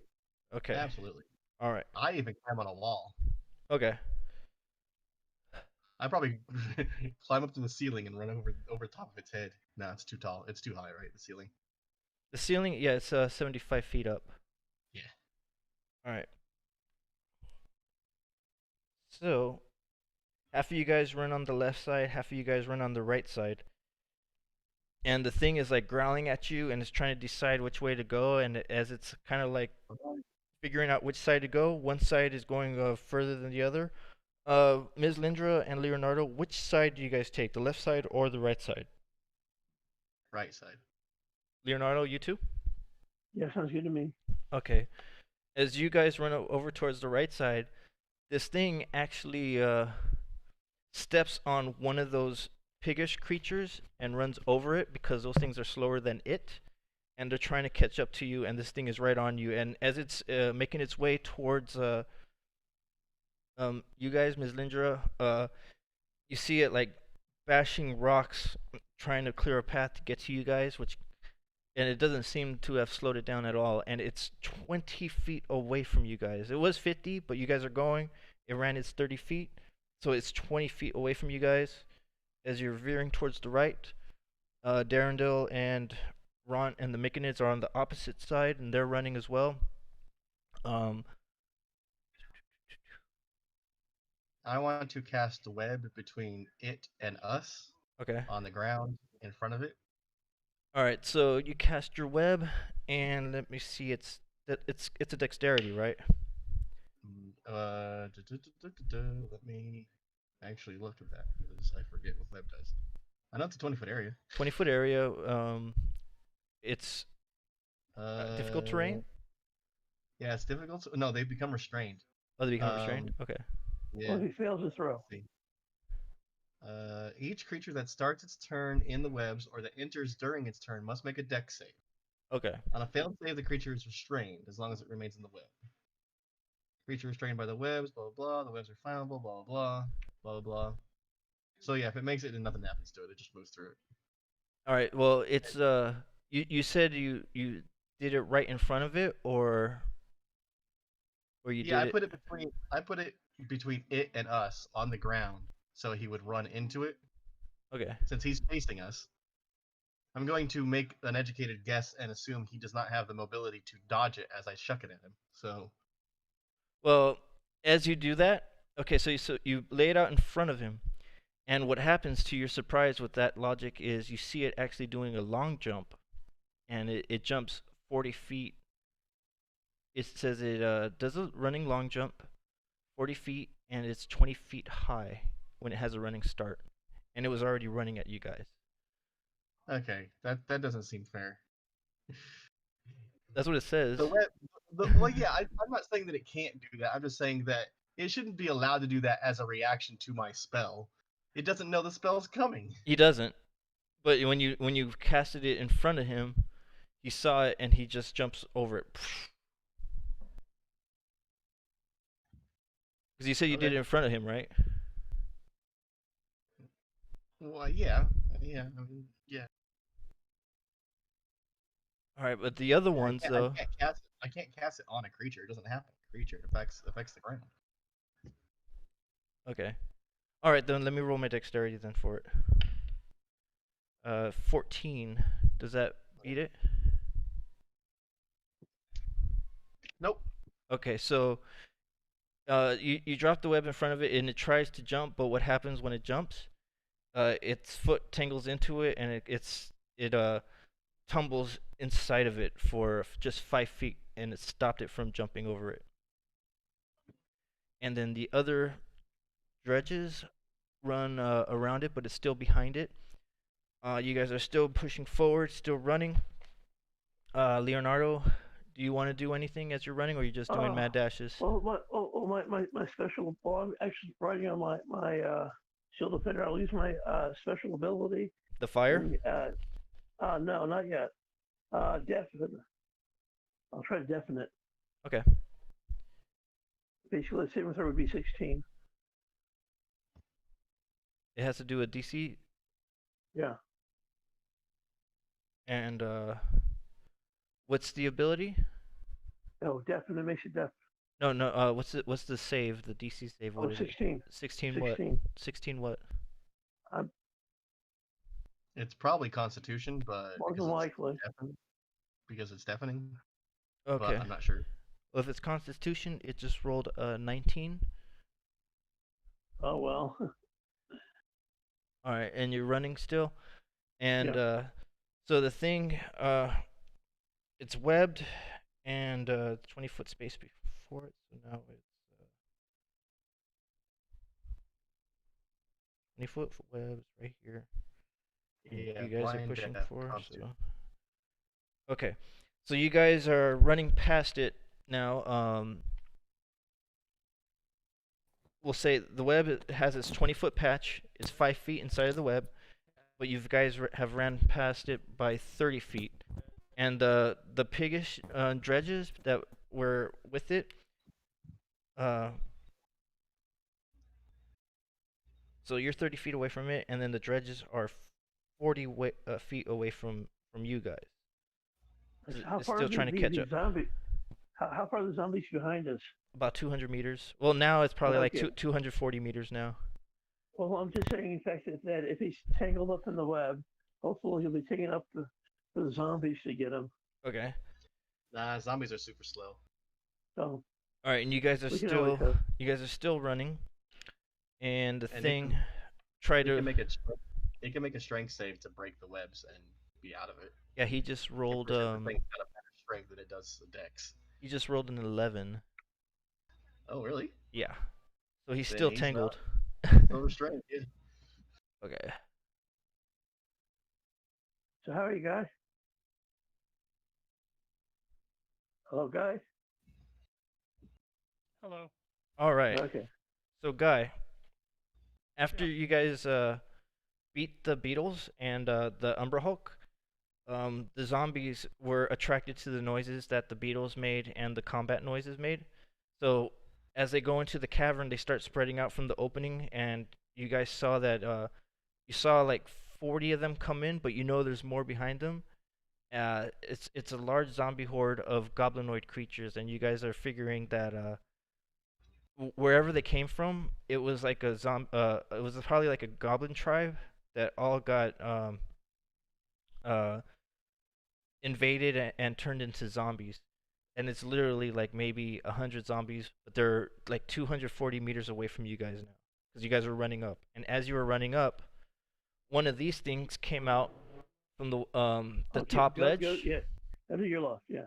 Yeah, one of these things came out from the top ledge with 5 of these things from the bottom. Keep on, They were going. they were chasing you guys, and as they were chasing you guys, the party split up to go around it to make it decide which way to go, and they went after Ms. Lindra.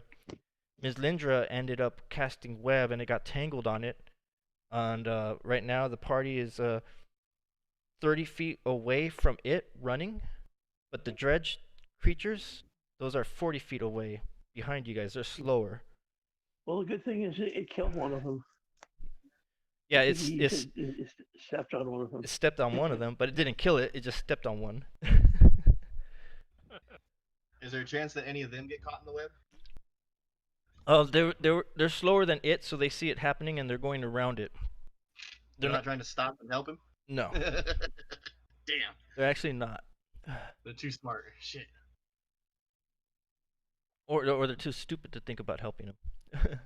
So this thing is like trying to get out of the webs, and he actually took a round to get out of it, and he failed, so he's still caught inside of it. And you guys are running, and still going on a gradual climb upward. You're probably around 500 meters inside the cave, and still going. You guys are using the you guys are dodging the stalagmites and the rock builds, and as you guys are going, you guys feel an earthquake happening. Yeehaw. And this earthquake is causing stalagmites to fall. Stalactites, yeah. So everybody roll a dexterity. I need my book.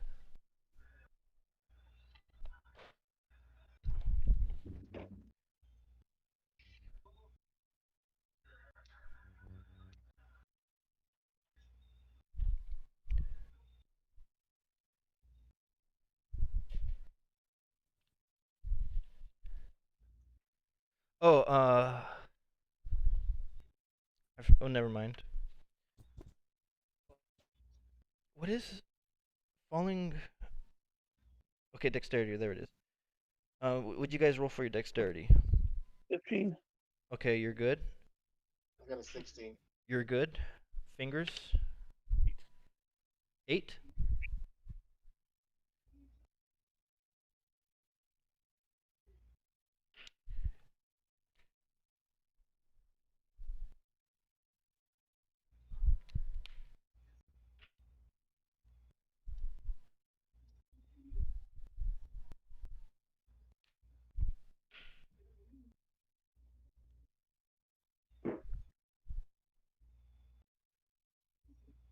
Okay. So Leonardo and Ms. Lindra, they dodged the falling stalactites. And what did you roll, guy? I didn't hear what you said. Hi. 8. Okay. 8. So Guy got hit, Eldith got hit, Stool and Slice of the Doppler got hit too. So it is. I just looked at it.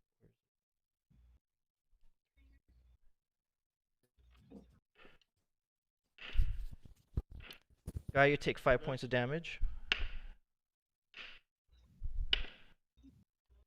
They take.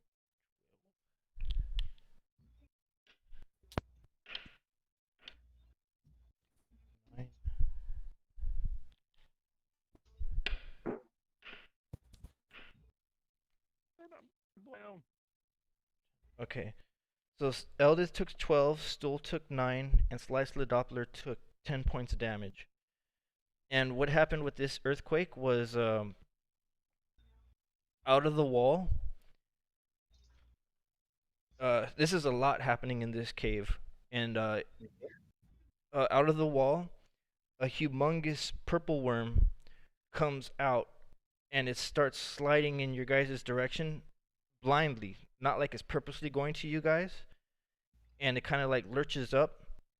And, and when it when it lurches up, it goes back down into the ground. You see its mouth opening as it gulps down on a bunch of these rocks right there.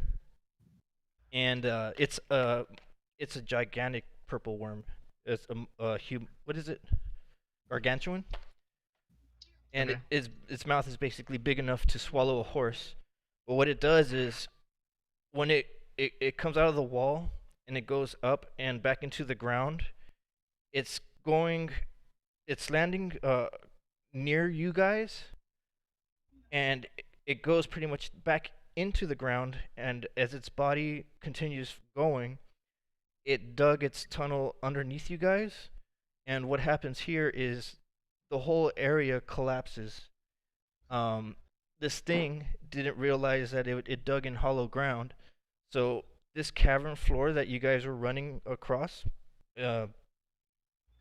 it collapses pretty much like the whole width of the cave.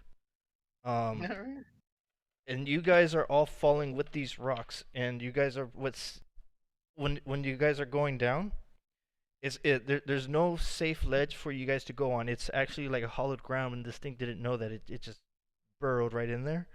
And as you guys are falling, this thing is falling down with you guys too. And as it's falling, you see its whole body like vertical, and it's screaming. It's this shriek of like fear and dismay, and it's falling down and down and down, and after about like falling about 200 feet or so, you see below you guys, as you guys are free falling and like dodging these rocks and boulders. Well, not like you're dodging them; they're falling with you, and you're not getting hit by them because you're above them.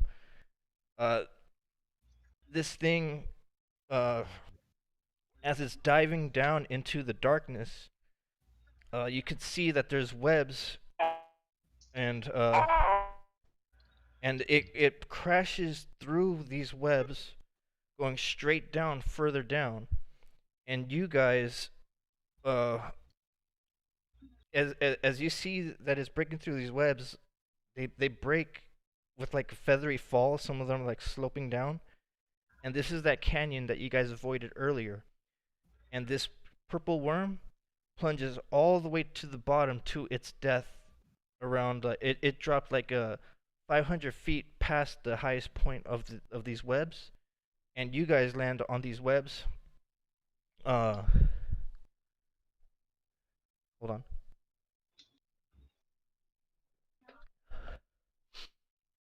So when you land on them,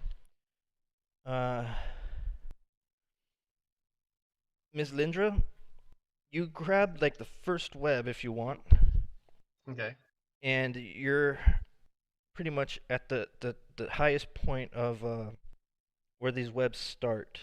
It's easy for you to catch onto the webs because that's what you're a drider. Fingers, you have your spider. You are on your spider mount, and your spider catches onto a web also, but it's in elevation heights. We'll say Ms. Lindra is at 100 meters from the top. Fingers, you land at 200. Leonardo, you and your steel defender get tangled up in webs 300 meters. And then Eldith and the other NPCs, they're spread out, tangled up in webs at different heights. From the formation when you guys were running, it's you guys are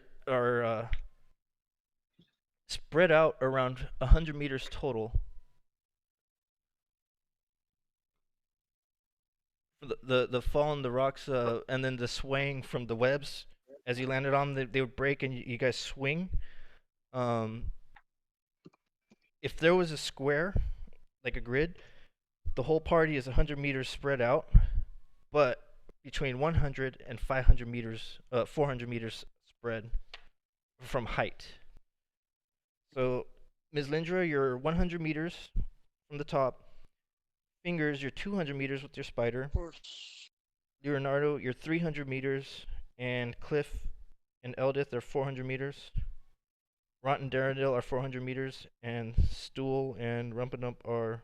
No, Darendale and Ront are 100 meters. They're near the top. And Stool and Rumpendump are on the furthest bottom at 400 meters.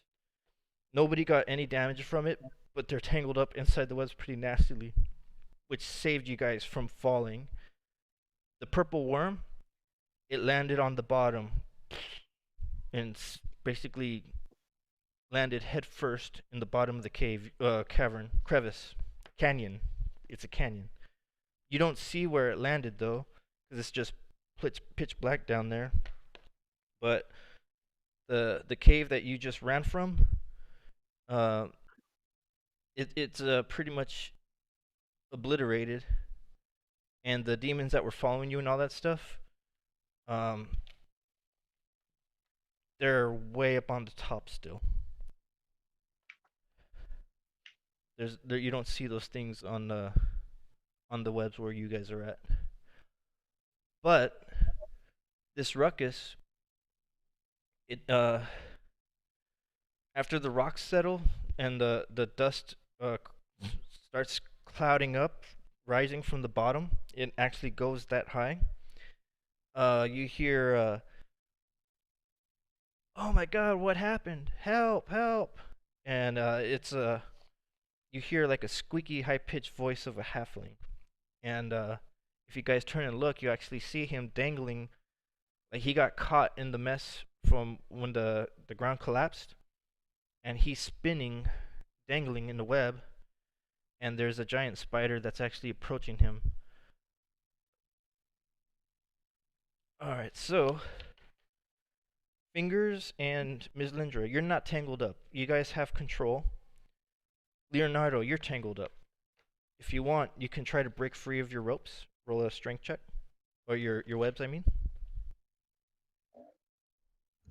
14. Wait. Hold on. Is it strength? Probably.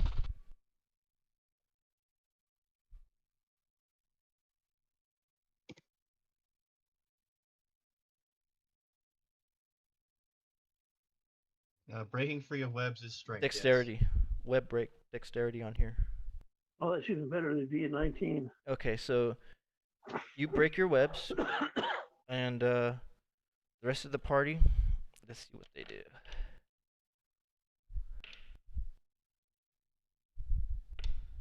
Oh, wow. Okay. Only Ront and Darendil break free of their webs. Everybody else is still trapped in their webs in the tangled mess. But let me see here.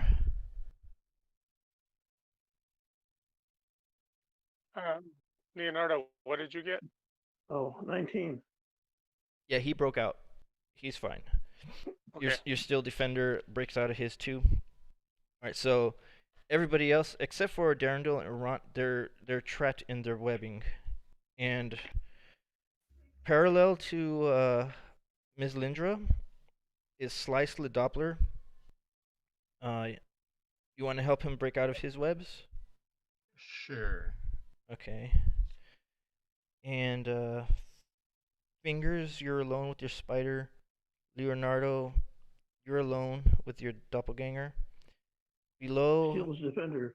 yeah, Steel Defender. Below you is Stool and Rumperdump. They are tangled up. They're at the near the very bottom. Or the bottom of the webs, I should say. They're near the bottom of the webs. And then Eldith, she's near the bottom of the webs also. She's tangled up. So, in positions from height, I already mentioned, but I'll say it again. Ms. Lindra and Slice the Doppler, Ront and Darendil. They're at the highest point of these webs. Next is Fingers, 100 meters away from them. Next is Leonardo. He's basically 300 meters from the top. And then below them is Eldith, Rumpenup, and Stool. Ront and Darendil are on the top level with Ms. Lindra, but they're about 50 meters away from Ms. Lindra. All right, quick break, and I'm gonna use the bathroom and be right back. Give me like 5 minutes. Okay.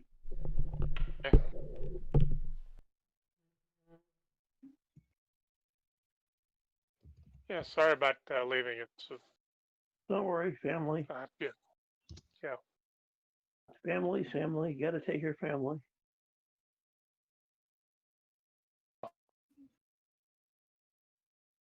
Right. And well, if you've been wondering, she's got what's called a PICC line, PICC, Don't worry. and it's She's your wife. and it's Don't worry. We were trying to come up with ideas for her, but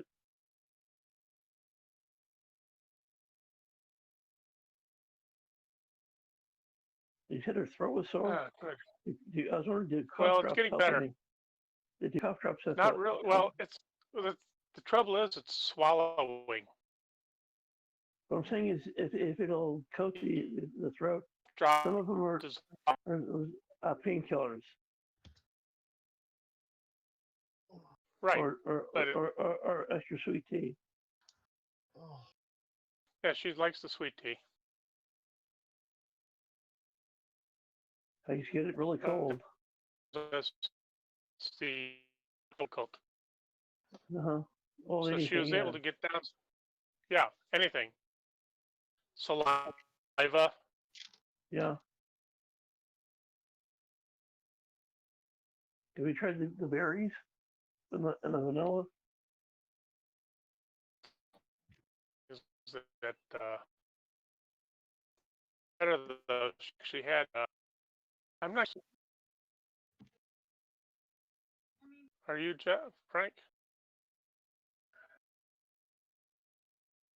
No, actually, it's just Dan, Chris, James, and that guy. Plus, Frank isn't on.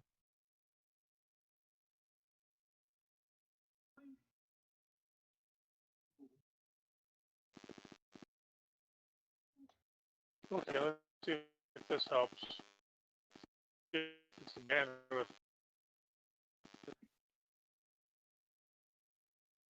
No, I'm still not getting it, Chris. what are you not getting? I'm getting about every other syllable from you. I haven't even been talking.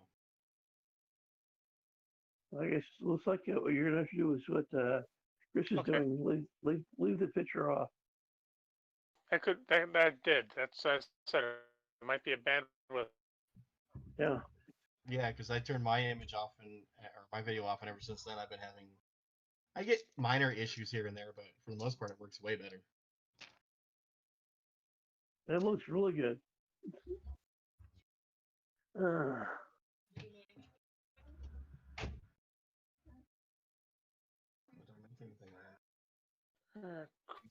Good. See it knows. Let me see what he's more.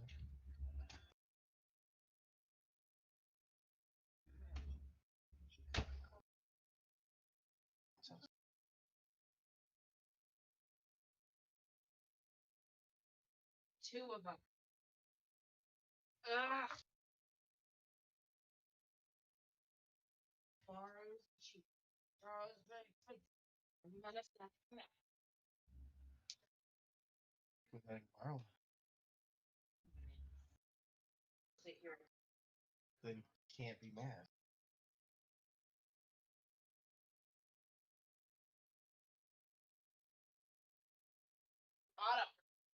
Autumn, no. Be a good kitty. Appreciate that you're stopping. She's knocked up. I don't know what she's. I swear she has extra.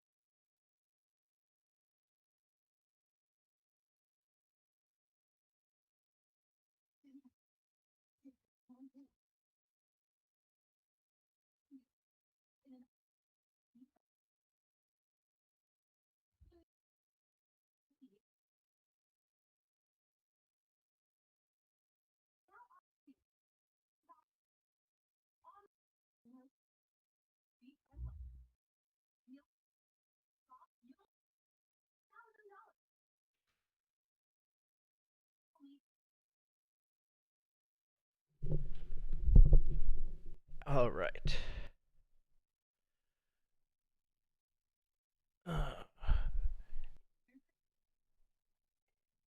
Did did Guy leave again, or he just lagged out? No, I Yeah. just turned off Oh, okay. Your my. picture. I was wondering if my problem was more of a. Okay. So you guys hear the halfling. So I turned my video off. Okay. So you hear the halfling. He was like, "Oh my God, what happened? Help! Somebody help!" And he's like spinning around and trying to free himself from the webs. You guys can see him. Well, I mean, you guys can't see him. Only who can see him? Leonardo, you could see the halfling. You got out of your webs, and he's parallel to you, around your height or level. But Okay. I'll tell him to stop moving. I can see you, but stop moving so I can try to get over to you. he says, "Oh, good, there's somebody there." And then Yes. Ron and Darendil, they yell out, "Fingers, Ms. Lindra, you guys all right?" Yeah. And then Yeah, I guess. I mean, Yes. Anybody need help? Ron, you hear from the bottom, you hear Ron, not Ron, Eldith, Stool, and Rumpetup. They go, "We're way down here. We're tangled up too." And We'll get to it as soon as we can. and then Okay.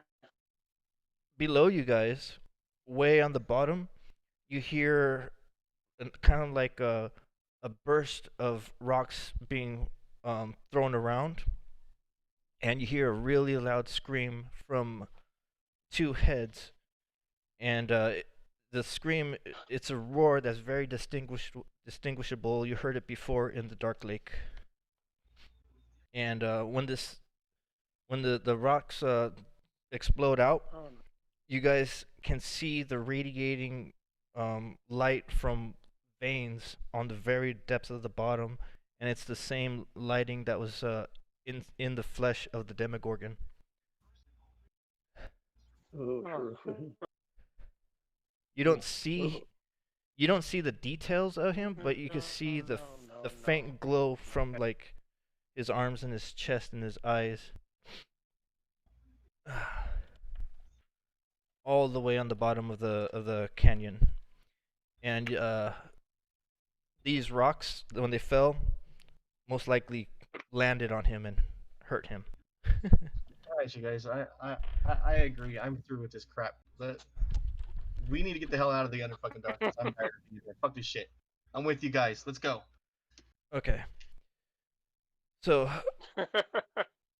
who do you? For a second, I thought you were saying you were done with the Discord.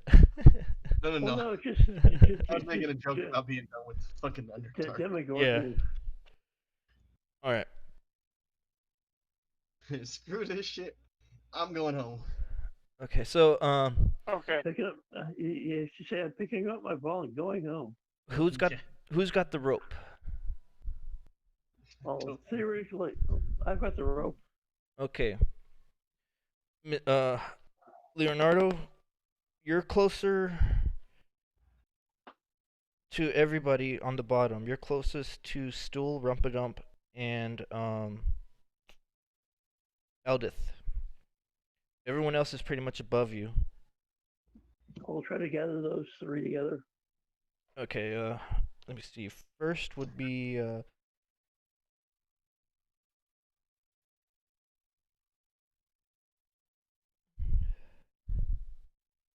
Eldith. She's offset about 25 feet away from you guys. Oh, How do you want to There's do no this? I light the whole thing on fire. Oh wow. that would get it awful fast, but I don't think anybody wants to get set on fire. So, I'm not lighting it on fire. Calm down. Okay. I just had to make the joke. All right, so oh no. Leonardo, you see the halfling on his rope. There is a giant spider I mentioned earlier, crawling on Yep. towards him. Actually, I'll And, shoot this giant spider then.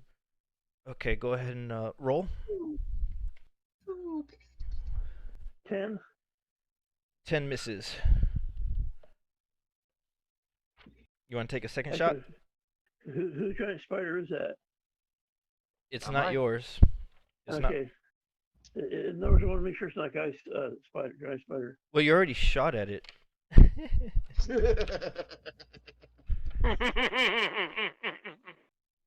Little late now, right? Unfortunately, I You just shoot thought at about it. now. Hey, I shot at a spider. Was it yours? Actually, where's giant spider? He's safe with him above you. Okay, well, you're- I'll put the second arrow into the. Okay, I don't go. believe this. I really don't. What'd you roll? 10. 10? I Okay. rolled a 2. That one missed, and it's crawling closer. It's about 30 feet away from the guy now. You want to take another 2 shots? Well, next turn, yeah. Go ahead. 21. Hits.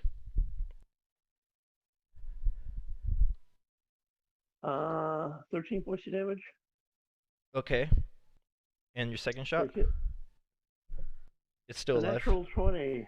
Okay, so that's 16 plus 2, Actually, 18.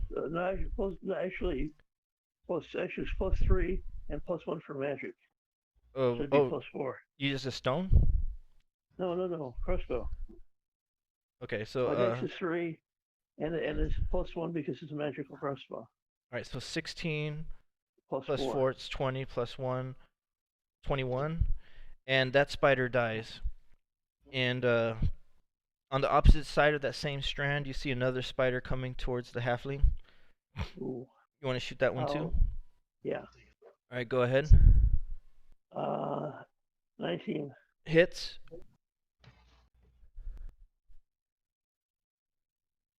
Uh, 11 points of damage. Okay. And it's still up, and it made a squeak when you hit it, and it's still crawling towards the guy. Can I shoot another one? Go ahead. Same. You get 2 attacks, right? Yeah. Okay, go for it. 18. 18 hits. 10 points. 10 points of damage, and it's still up, but it's moving really slowly, and it's about 10 feet away from the halfling now, getting closer. You want to keep shooting? Yeah. Okay. A natural 20. All right, and so that's 21 points of damage again, 8, 16. and the spider falls Yeah, over. 21. The spider falls into the oblivion below, and the rest of you guys roll perception.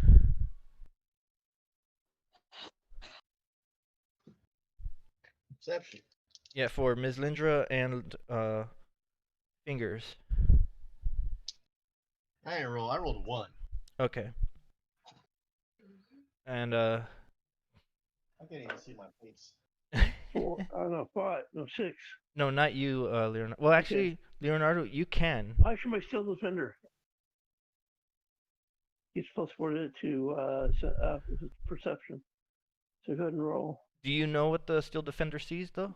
Like, are you able to know what he sees? Does he I'm communicate? not sure. I'm not sure. Okay. Yes, sir.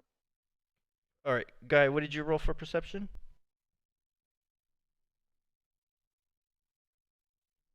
Well, it can communicate, so it can tell us what it sees.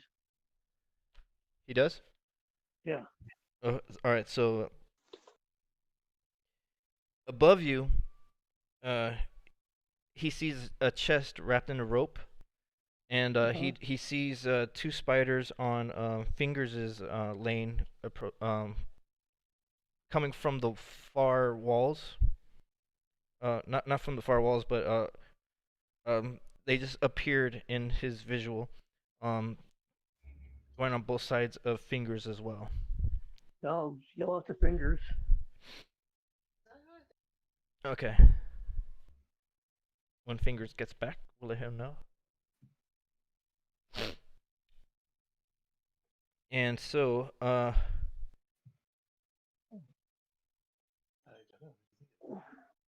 so Leonardo, do you want to try to use the rope to swing over to Eldith? Well, can I use the harpoon? You have a harpoon? What's it going Do to? we not? Oh, the Steel Defender. He doesn't have harpoons, does he? Not yet. I thought you said he did. No, you have to do Well. 100 feedings, Oh boy. and he's only got five. He's only got 5 feedings right now because he hasn't used his fire yet.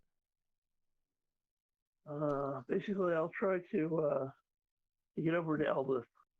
Okay. You're probably going to have to throw a rope onto her web and hope that it sticks, or hope that she can grab it. Okay, well, I'll throw a rope to Eldith. All right, let me see if she catches it. Okay, that's a 19. She didn't catch it. What did I? Try again.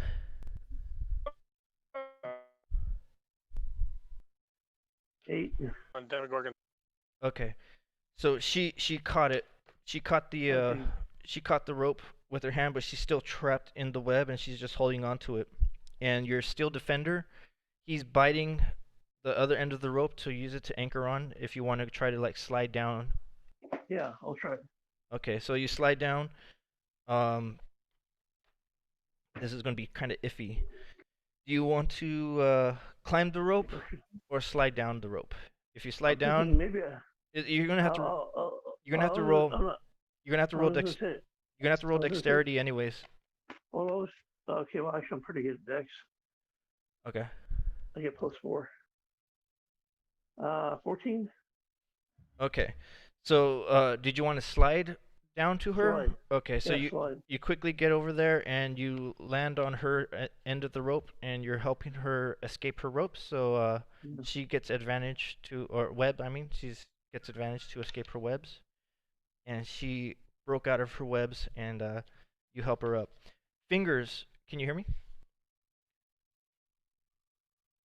The Steel Defender noticed 2 spiders on your rope, and before Leonardo went to the rope, he yelled out that you got spiders on your web, coming from Good. both sides of you. And so you see them. Do you want to shoot?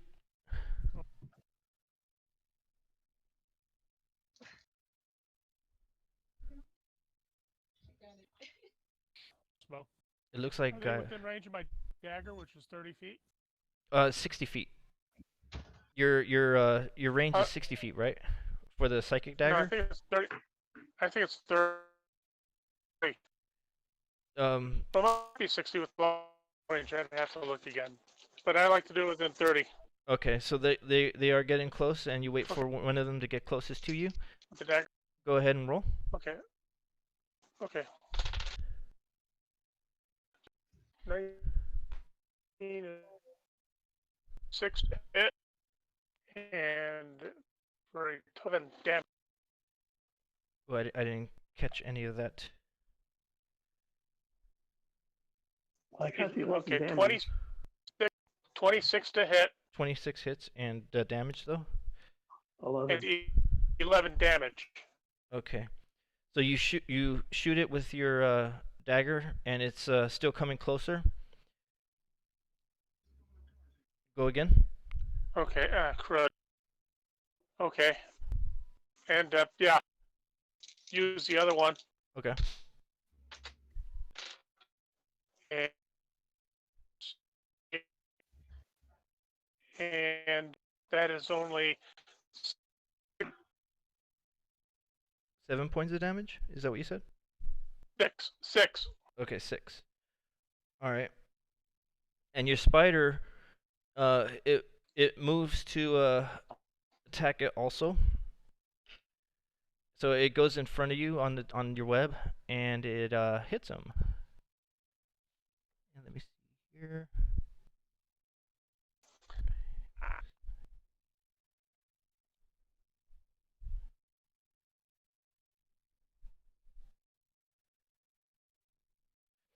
All right, so you see your spider is attacking the spider that you just wounded, but now you have the other spider behind you approaching you also. You want to attack that one too?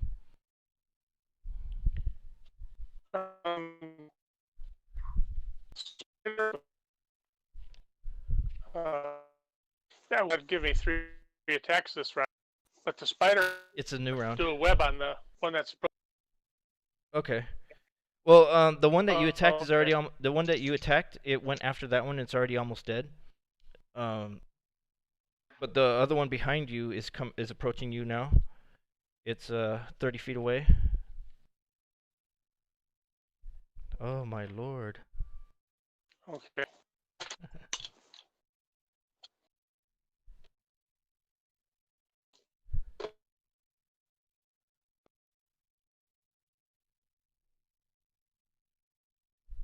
More. Everybody there? I could barely hear you. But go ahead. What did you roll? How's this? I could hear you.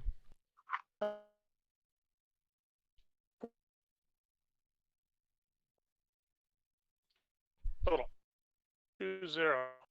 20. Okay. That hits. What'd you roll for damage?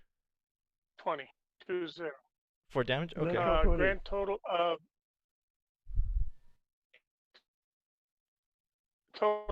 8 damage. 28. And okay. Right, you said a total of 28.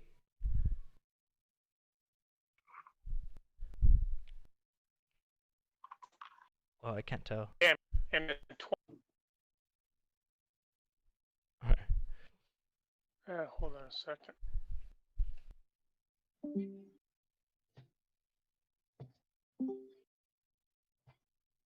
All right, Ms. Lindra, do you want to make your way to try to cross over to? Okay. Oh, guy's back. Okay. Yeah. Okay, that was a 20 to hit and 8 damage. All right, and it's moving closer. You're gonna keep attacking? Well, can I see it? No. Well, let me see. You're farther away now, Leonardo. You're about 200 feet down and offset by 50 feet, so you're not going to be able to. I don't think. Okay. I'll just concentrate on all this then. Okay, that's 15. That hits. 7 damage. Okay. With 7 damage. All right.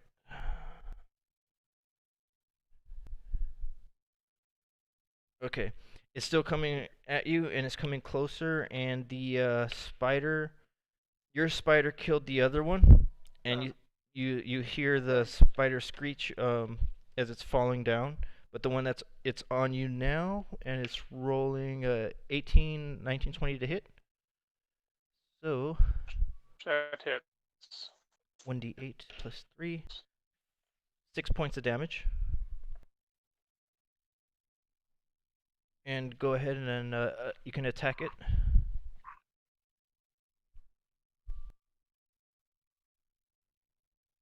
Hmm? You can attack it. Roll.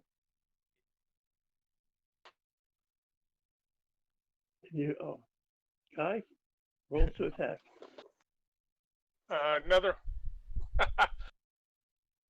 an 18 to hit, and it is a that's 11. Okay. So We're only halfway decent tonight. all right, that one falls off the web and its like legs crumble, and it just starts rolling like a ball into the pit below. So your web is cleared out now, and Ms. Lindra, do you want to try to go and reach Ront and Darendil? Yeah, They're are they the next one? Next one's below me. well, they're parallel with you. They're just 50 feet away. Okay. Are they stuck? No, they're not stuck, but they don't have a way to get to you. They don't have any rope. Oh, okay. I mean, Okay, then yeah. I mean, I guess I have to. Hmm? well, what they can actually do is they can start crawling towards the cliff edge. It looks like they're safe. They could call Yeah, if they're in a safe position and they got somewhere stable they can get to, then they should go that way. I'll take who was it that I just freed from the web? Slice the Doppler.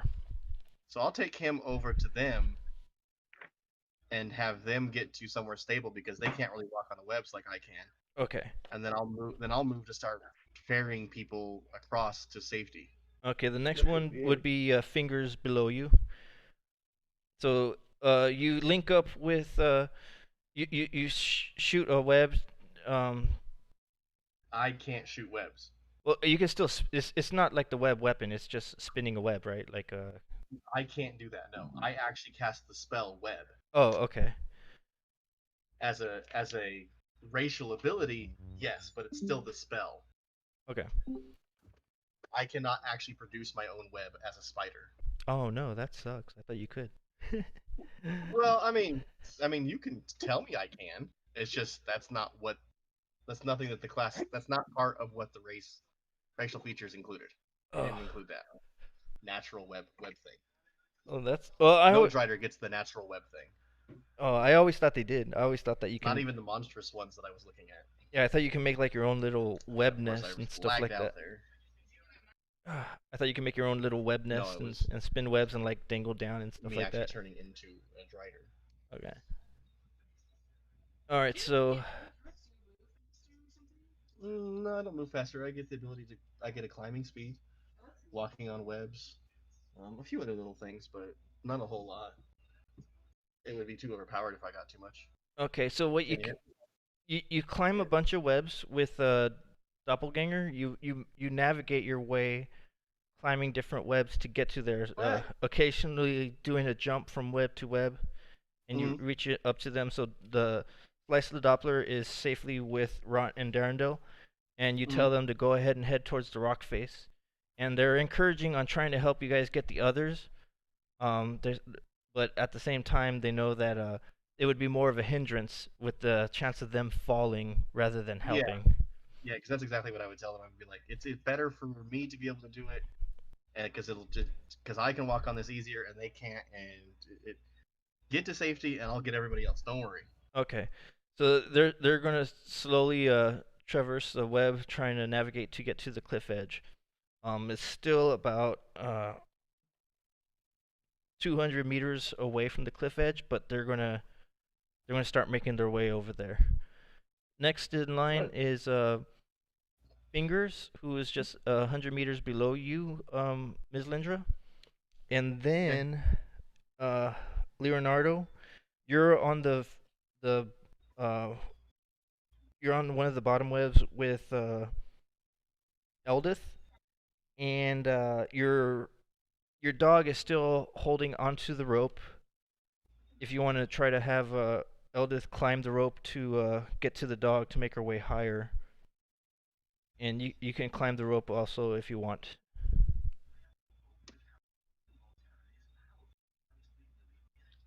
I think we lost him. Oh, this sucks. Yeah, it really does. Yeah, it's, it's I'm trying to make this as cool as I possibly could, and then this happens. oh, this is great except for this connection. All right. Yeah. Okay, so I'm gonna have Eldith roll. Oh, nice. She rolled a 19. She climbs the. I'm honestly wondering if we should She find climb. a better program. Yeah. Sorry, go ahead. She climbs the rope successfully and makes it up to the steel defender. The steel defender is just 100 meters below um, fingers, but offset by about 25 feet. Fingers below you, 200 meters, is Stool and Rumpadump.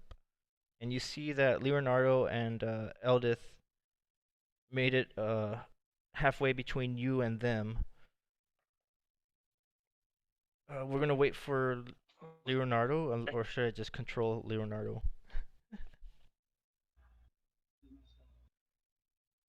We'll just say Leonardo passes the rope down to Stool and Rumpadump. Let me see if Stool catches it. No, Stool doesn't catch it, and he tries again. He can't quite catch it. He's having problems trying to catch the rope because he's still webbed. Ms. Lindra, if you want, you can navigate your way down to Stool and Rumpadump. They're 300 meters below you. All right, so you're navigating your way down to them, and after a few moments, you bypass Fingers because you see Fingers is fine with his spider, and you bypass Eldith and Leonardo because you see that they're fine with them. And you arrive to Stool and Rumpadump, and you're helping them escape their webs.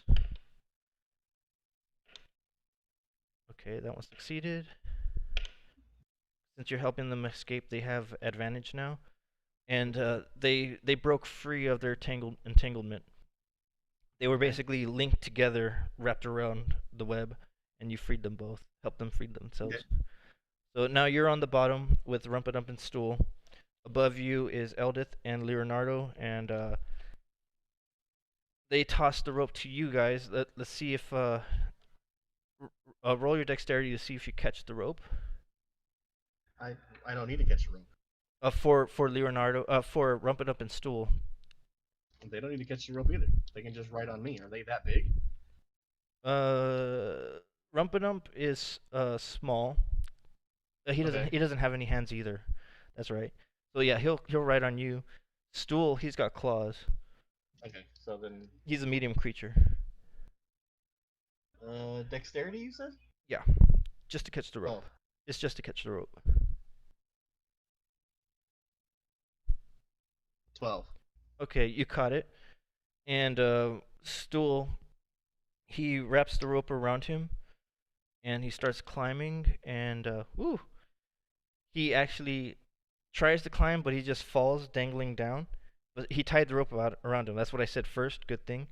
And so he's just like dangling down on the ground. He's like, "Oh shit!" Well, he doesn't say it. His spores pop out like by surprise, and telepathically he's like, "Oh shit!" But Eldith, she holds onto the rope with the steel defender, and they're pulling him up to their web. Yeah, it's a thought cloud from Pink Panther. Yeah. All right. So now, Ms. Lindra, you're working your way up towards the top. Fingers, you're riding your spider, trying to get to the top also. And Leonardo is with Stool and Eldith, and they're trying to figure out how to climb to the top without falling. The steel defender can't really move because it's got paws. Right. All right. We're gonna have to do the same thing we did with the tunnel. We're gonna have to tie a rope to him, get over to a safe place, and then just pull his ass over. Okay. All right. Not Leonardo. Fingers and Ms. Lindra, you can both start helping everybody trying to climb up. You're like yes. You'll meet up with you'll meet up with Leonardo, take his end of the rope, go up as high as you can, and start picking them up. And everybody's working together slowly and safely to go higher up on the webs until finally you're at the top of the webs where you can well, not the top of the webs. You're around 200 meters is where that halfling was, Do you want to save that halfling? He's still spinning inside the web. Oh, I thought he was free. No, he wasn't free. Leonardo just stopped the spiders from spider. killing him. Okay. And, oh, also, you do see there is a treasure chest wrapped inside of the spider webs. Also, it's hanging, surrounded by the spider webs. Like somehow it maybe it broke off from the cave or something, but it's tangled up in the webs. Not too far Okay. away from the halfling.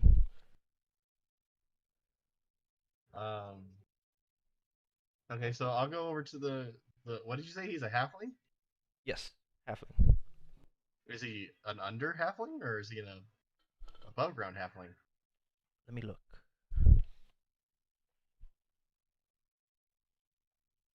John?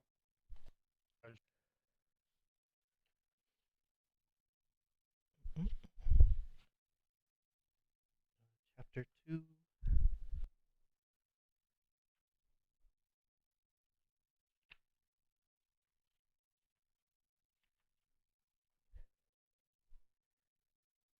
A Lightfoot halfling. So he's an above ground. Yes. Well, I mean, as much as a halfling can be an above ground creature. Well, yeah. Halfling have dirt. All right, so you're gonna help him out. I'm gonna ask him what he's doing down here. He says, I was chased by a bunch of gnolls. I was with a party of adventurers. We were looking for lost tombs for treasure and adventure. But unfortunately, the rest of my party wasn't so lucky to get away. And he's spinning inside his web, stretching it out as he's talking. Mm-hmm. And he goes, "But I got lucky, I guess." He's looking around. If you call this lucky, if you. All right. I mean, okay. He says my name is Fargus. Fargus Rumblefoot. Okay, Fargus. Okay, Fargus Rumblebutt, whatever. That's my character. Alright, I guess I can help you out of this situation this one time. I'll be nice. Okay, so you navigate the webs going up and around, curving, and make it to his web, and he rolls his dexterity to get out with advantage with your help, and he gets out. Okay. And he starts pulling off webs out of his hair and his face. He was like, "Oh my gosh." I was trying to safely make it across these webs, but then the whole ceiling crashed down on me. Yes, it did. We happened to be on that ceiling when it crashed down. Did you We know. did you see the size of that creature that fell? That thing was huge. Yes, I've we did. never seen anything like that before. That's okay. You see that thing down there? Yeah, it's about 10 times that size. All right. See that glowing thing down there that looks like an ant? Yeah. He's looking. He's like, "Wow, that is far." Oh, the Demogorgon. Yeah. He's eating the purple worm. Of course he is. Okay. All right. So now that you've freed him, you guys do see the treasure box. It's about 50 feet above you guys. If you want to try to get that treasure chest. Oh yeah, I'm gonna try and get the treasure chest. I'm gonna take some rope, cut the chest free just a little bit, wrap some rope around it, and then just cut it free the rest of the way, and then just kind of drag it back to. Okay, so you approach the treasure chest. It's a mimic! Yay! You're looking at the DM guide. Fuck you. Huh?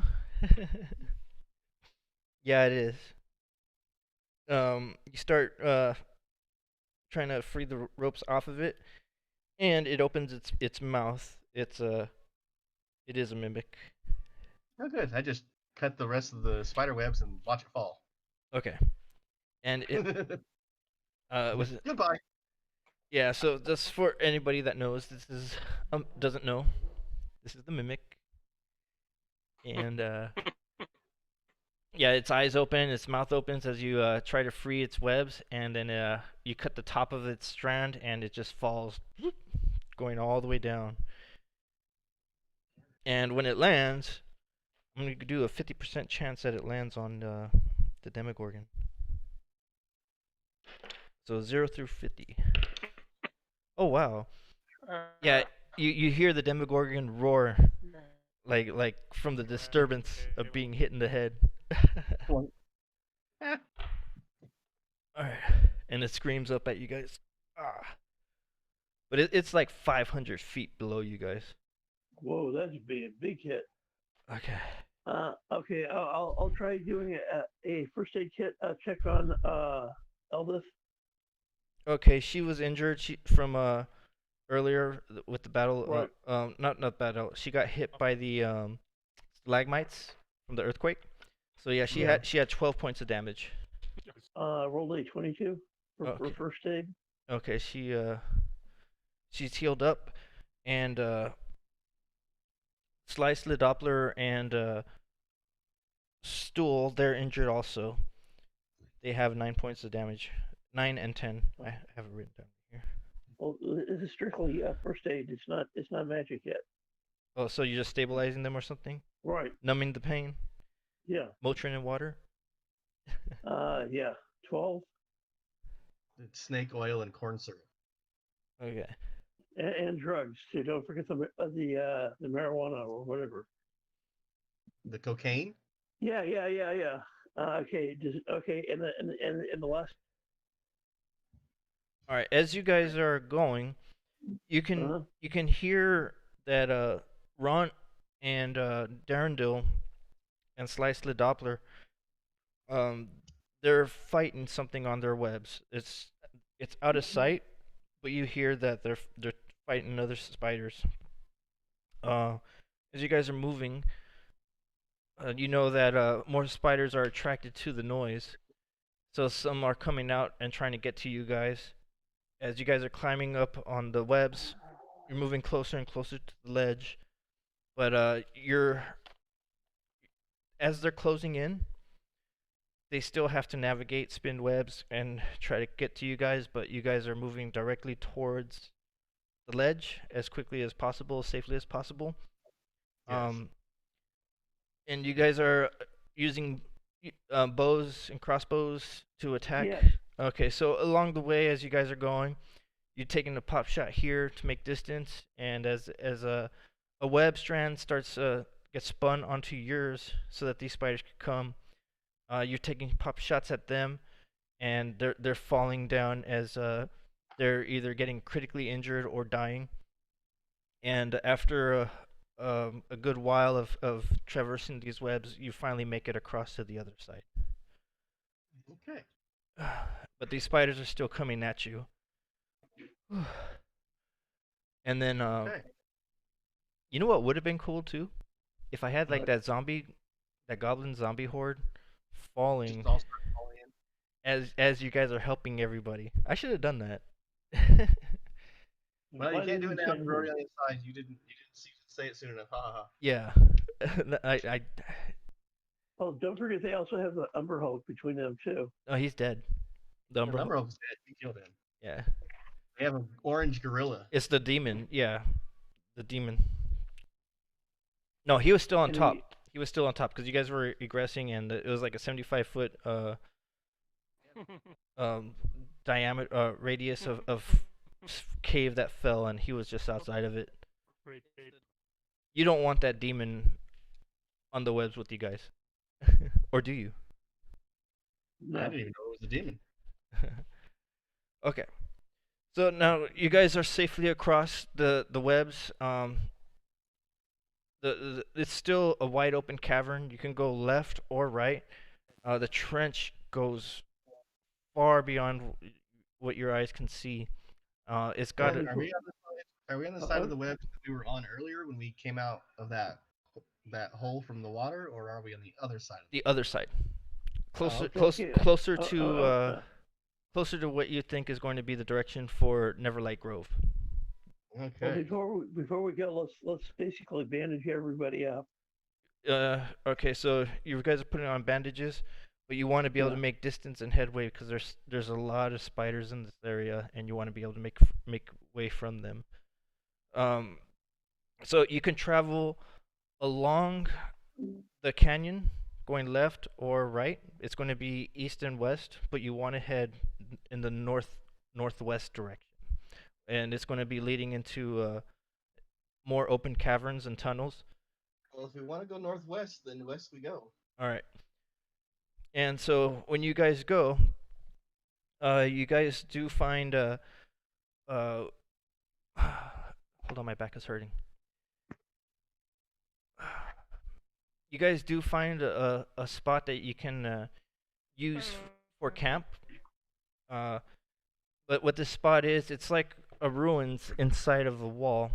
It's partially dug into the cave wall, and it's kind of like the other one that you ran into before when you were with the party in the beginning when you ran into the ooze. So it's like a one room chamber built inside the wall, and that's all it really. It looks really simplistic. If there was any more to it, it doesn't look likely. This is probably like an outpost for like a Dorger outpost or something. Maybe a Drow outpost, but it looks more dwarven built.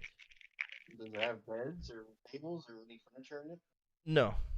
Uh, there are tables. There's like a couple tables with like webs all over it, but there's no creatures inside of here, no slimes, no if anything there's like little small spiders and maybe a beetle, but nothing hostile, no hostile monsters. And it's large enough for all you guys to go in here and take a rest if you want. You're a safe distance. Okay. You're a safe distance away from the canyon. So those spiders, they're not pursuing you. They're staying in that nested area where they were. Oh, okay. Well, basically, while we're in a safe place, I'll do my medicine checks. Rest. I'll let everyone use a couple of hit die to rest up. Okay. And so somebody was using a wisdom check. Did I hear somebody say something about Oh, doing? medical. Oh. Check. No. Okay. All right. So, what time is it? 9:30. All right. We got 9:30. Yeah, we're gonna stop it right here because my back is killing me. But Okay. Okay. other than the terrible internet, how was it? Okay. Nope. The Pretty game, good. yeah, the game is fine. Just the internet is burning me out. Oh, real. it's great. Yeah. I was looking at the other adventure modules and reviews about Yes. it, It's and like this.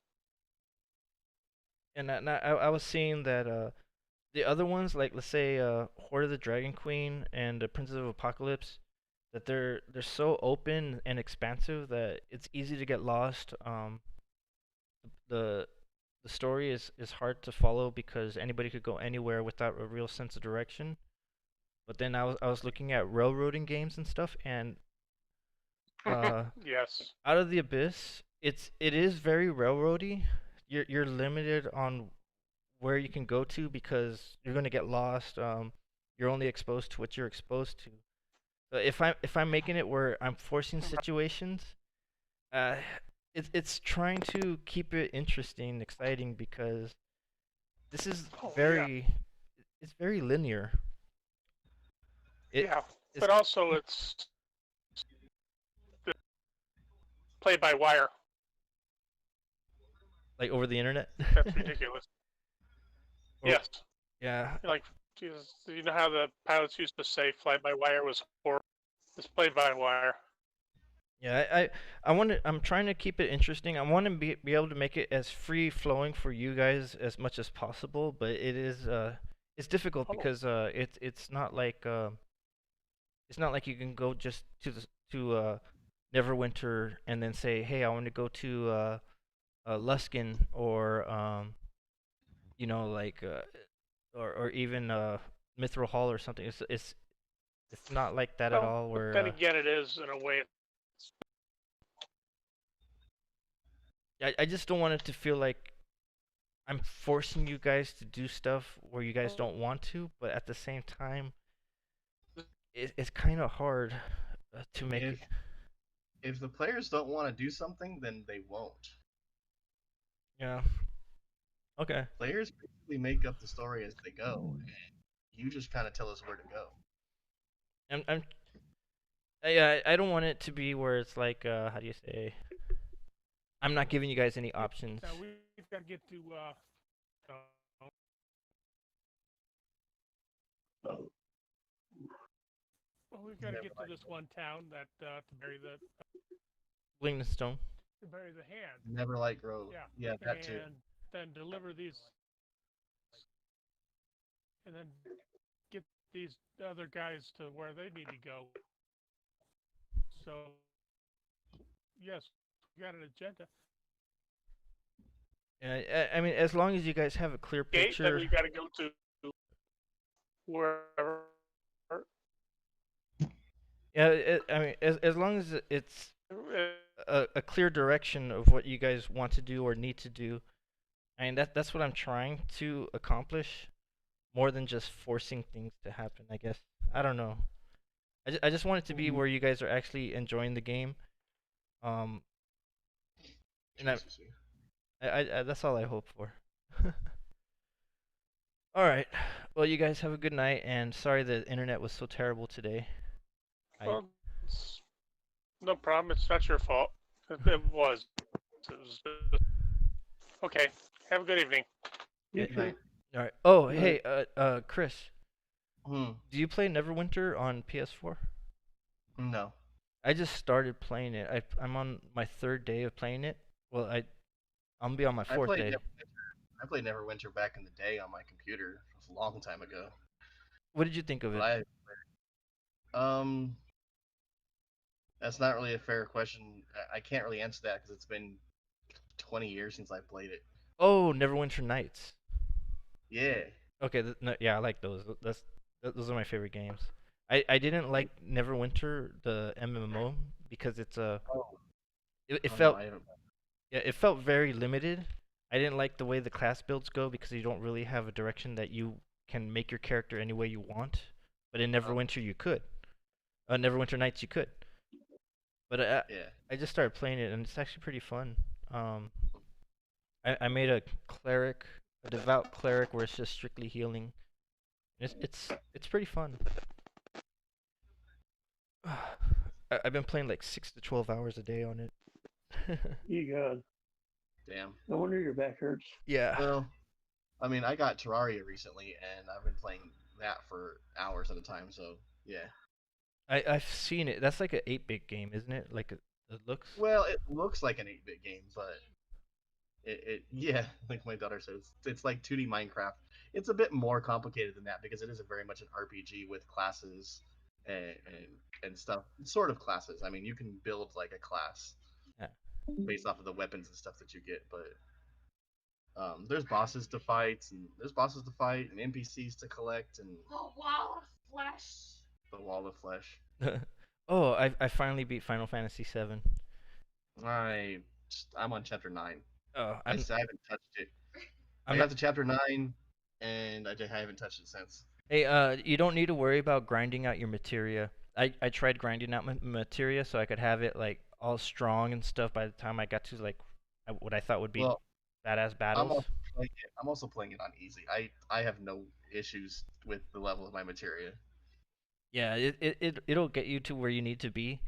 But I was trying to get like level 4 maxed out ice materials, 4 maxed out lightning Yeah, there's materials. You don't no need. point. Yeah, you don't need to do that. The game is pretty. You might if you replay it on hard difficulty after you beat it, but Maybe, but it's not so. It's not so huge like the original Final Fantasy VII game where I was worried about having multiple things like that. yeah, no, it's I mean, compared to the original Final Fantasy, obviously it's not as long, but at the same time, it still has just as much playtime as the original Final Fantasy. So the fact that you only get to the end of um Midgar? Do you even leave Midgar? I'm not gonna say anything. Yeah, I'm not. I'll I just feel like say you do, I did and 50 I feel like hours. you don't. I don't know. Yeah, but again, when I think about where that is in the original game, it really is only. It's not even like 25% of the way. It's only about 10% of the way through the game. Yeah, well, it also depends on how you play. If you go after everything, then yeah, it's gonna be 10% of the game. But on this, it's very linear, very straightforward. Well, yeah. I mean, Easy it's always flow, been that. but it's It's always good. been It's that. Yeah. good. Well, the other one, it's easy to get lost. It'll be interesting to see when they make the next one. If they go to open world, it'll be really interesting to see how big the game really gets once they go open world. Yeah. You, Because right now we're literally just stuck inside Midgar. We can't go anywhere. In yeah, the original Final Fantasy VII game, once you leave Midgar and once you get past a certain point, you can go all over the place. yeah, and it was easy to get lost. That's why I said that because I going just anywhere, you just explore things. I But just can't wait. If Midgar is like this, just how good is fucking Gold Saucer gonna be? I I'm not going to say anything about Gold Saucer in this game. Gold Saucer's gonna be good. Yeah. But yeah, Neverwinter. I've been hooked on it like crazy, and I'm gonna get on it again probably tonight, tomorrow for sure. But all right. I wish Frank was here. I try to make it where he would have like an opportunity to get into a bunch of combat and hopefully work on his axe. Well, I mean, if he can't make it, he can't make it. It's just it is what it is. Yeah. Yeah. I know. I don't want to feel like I'm bugging him either. Right. Yeah. All right.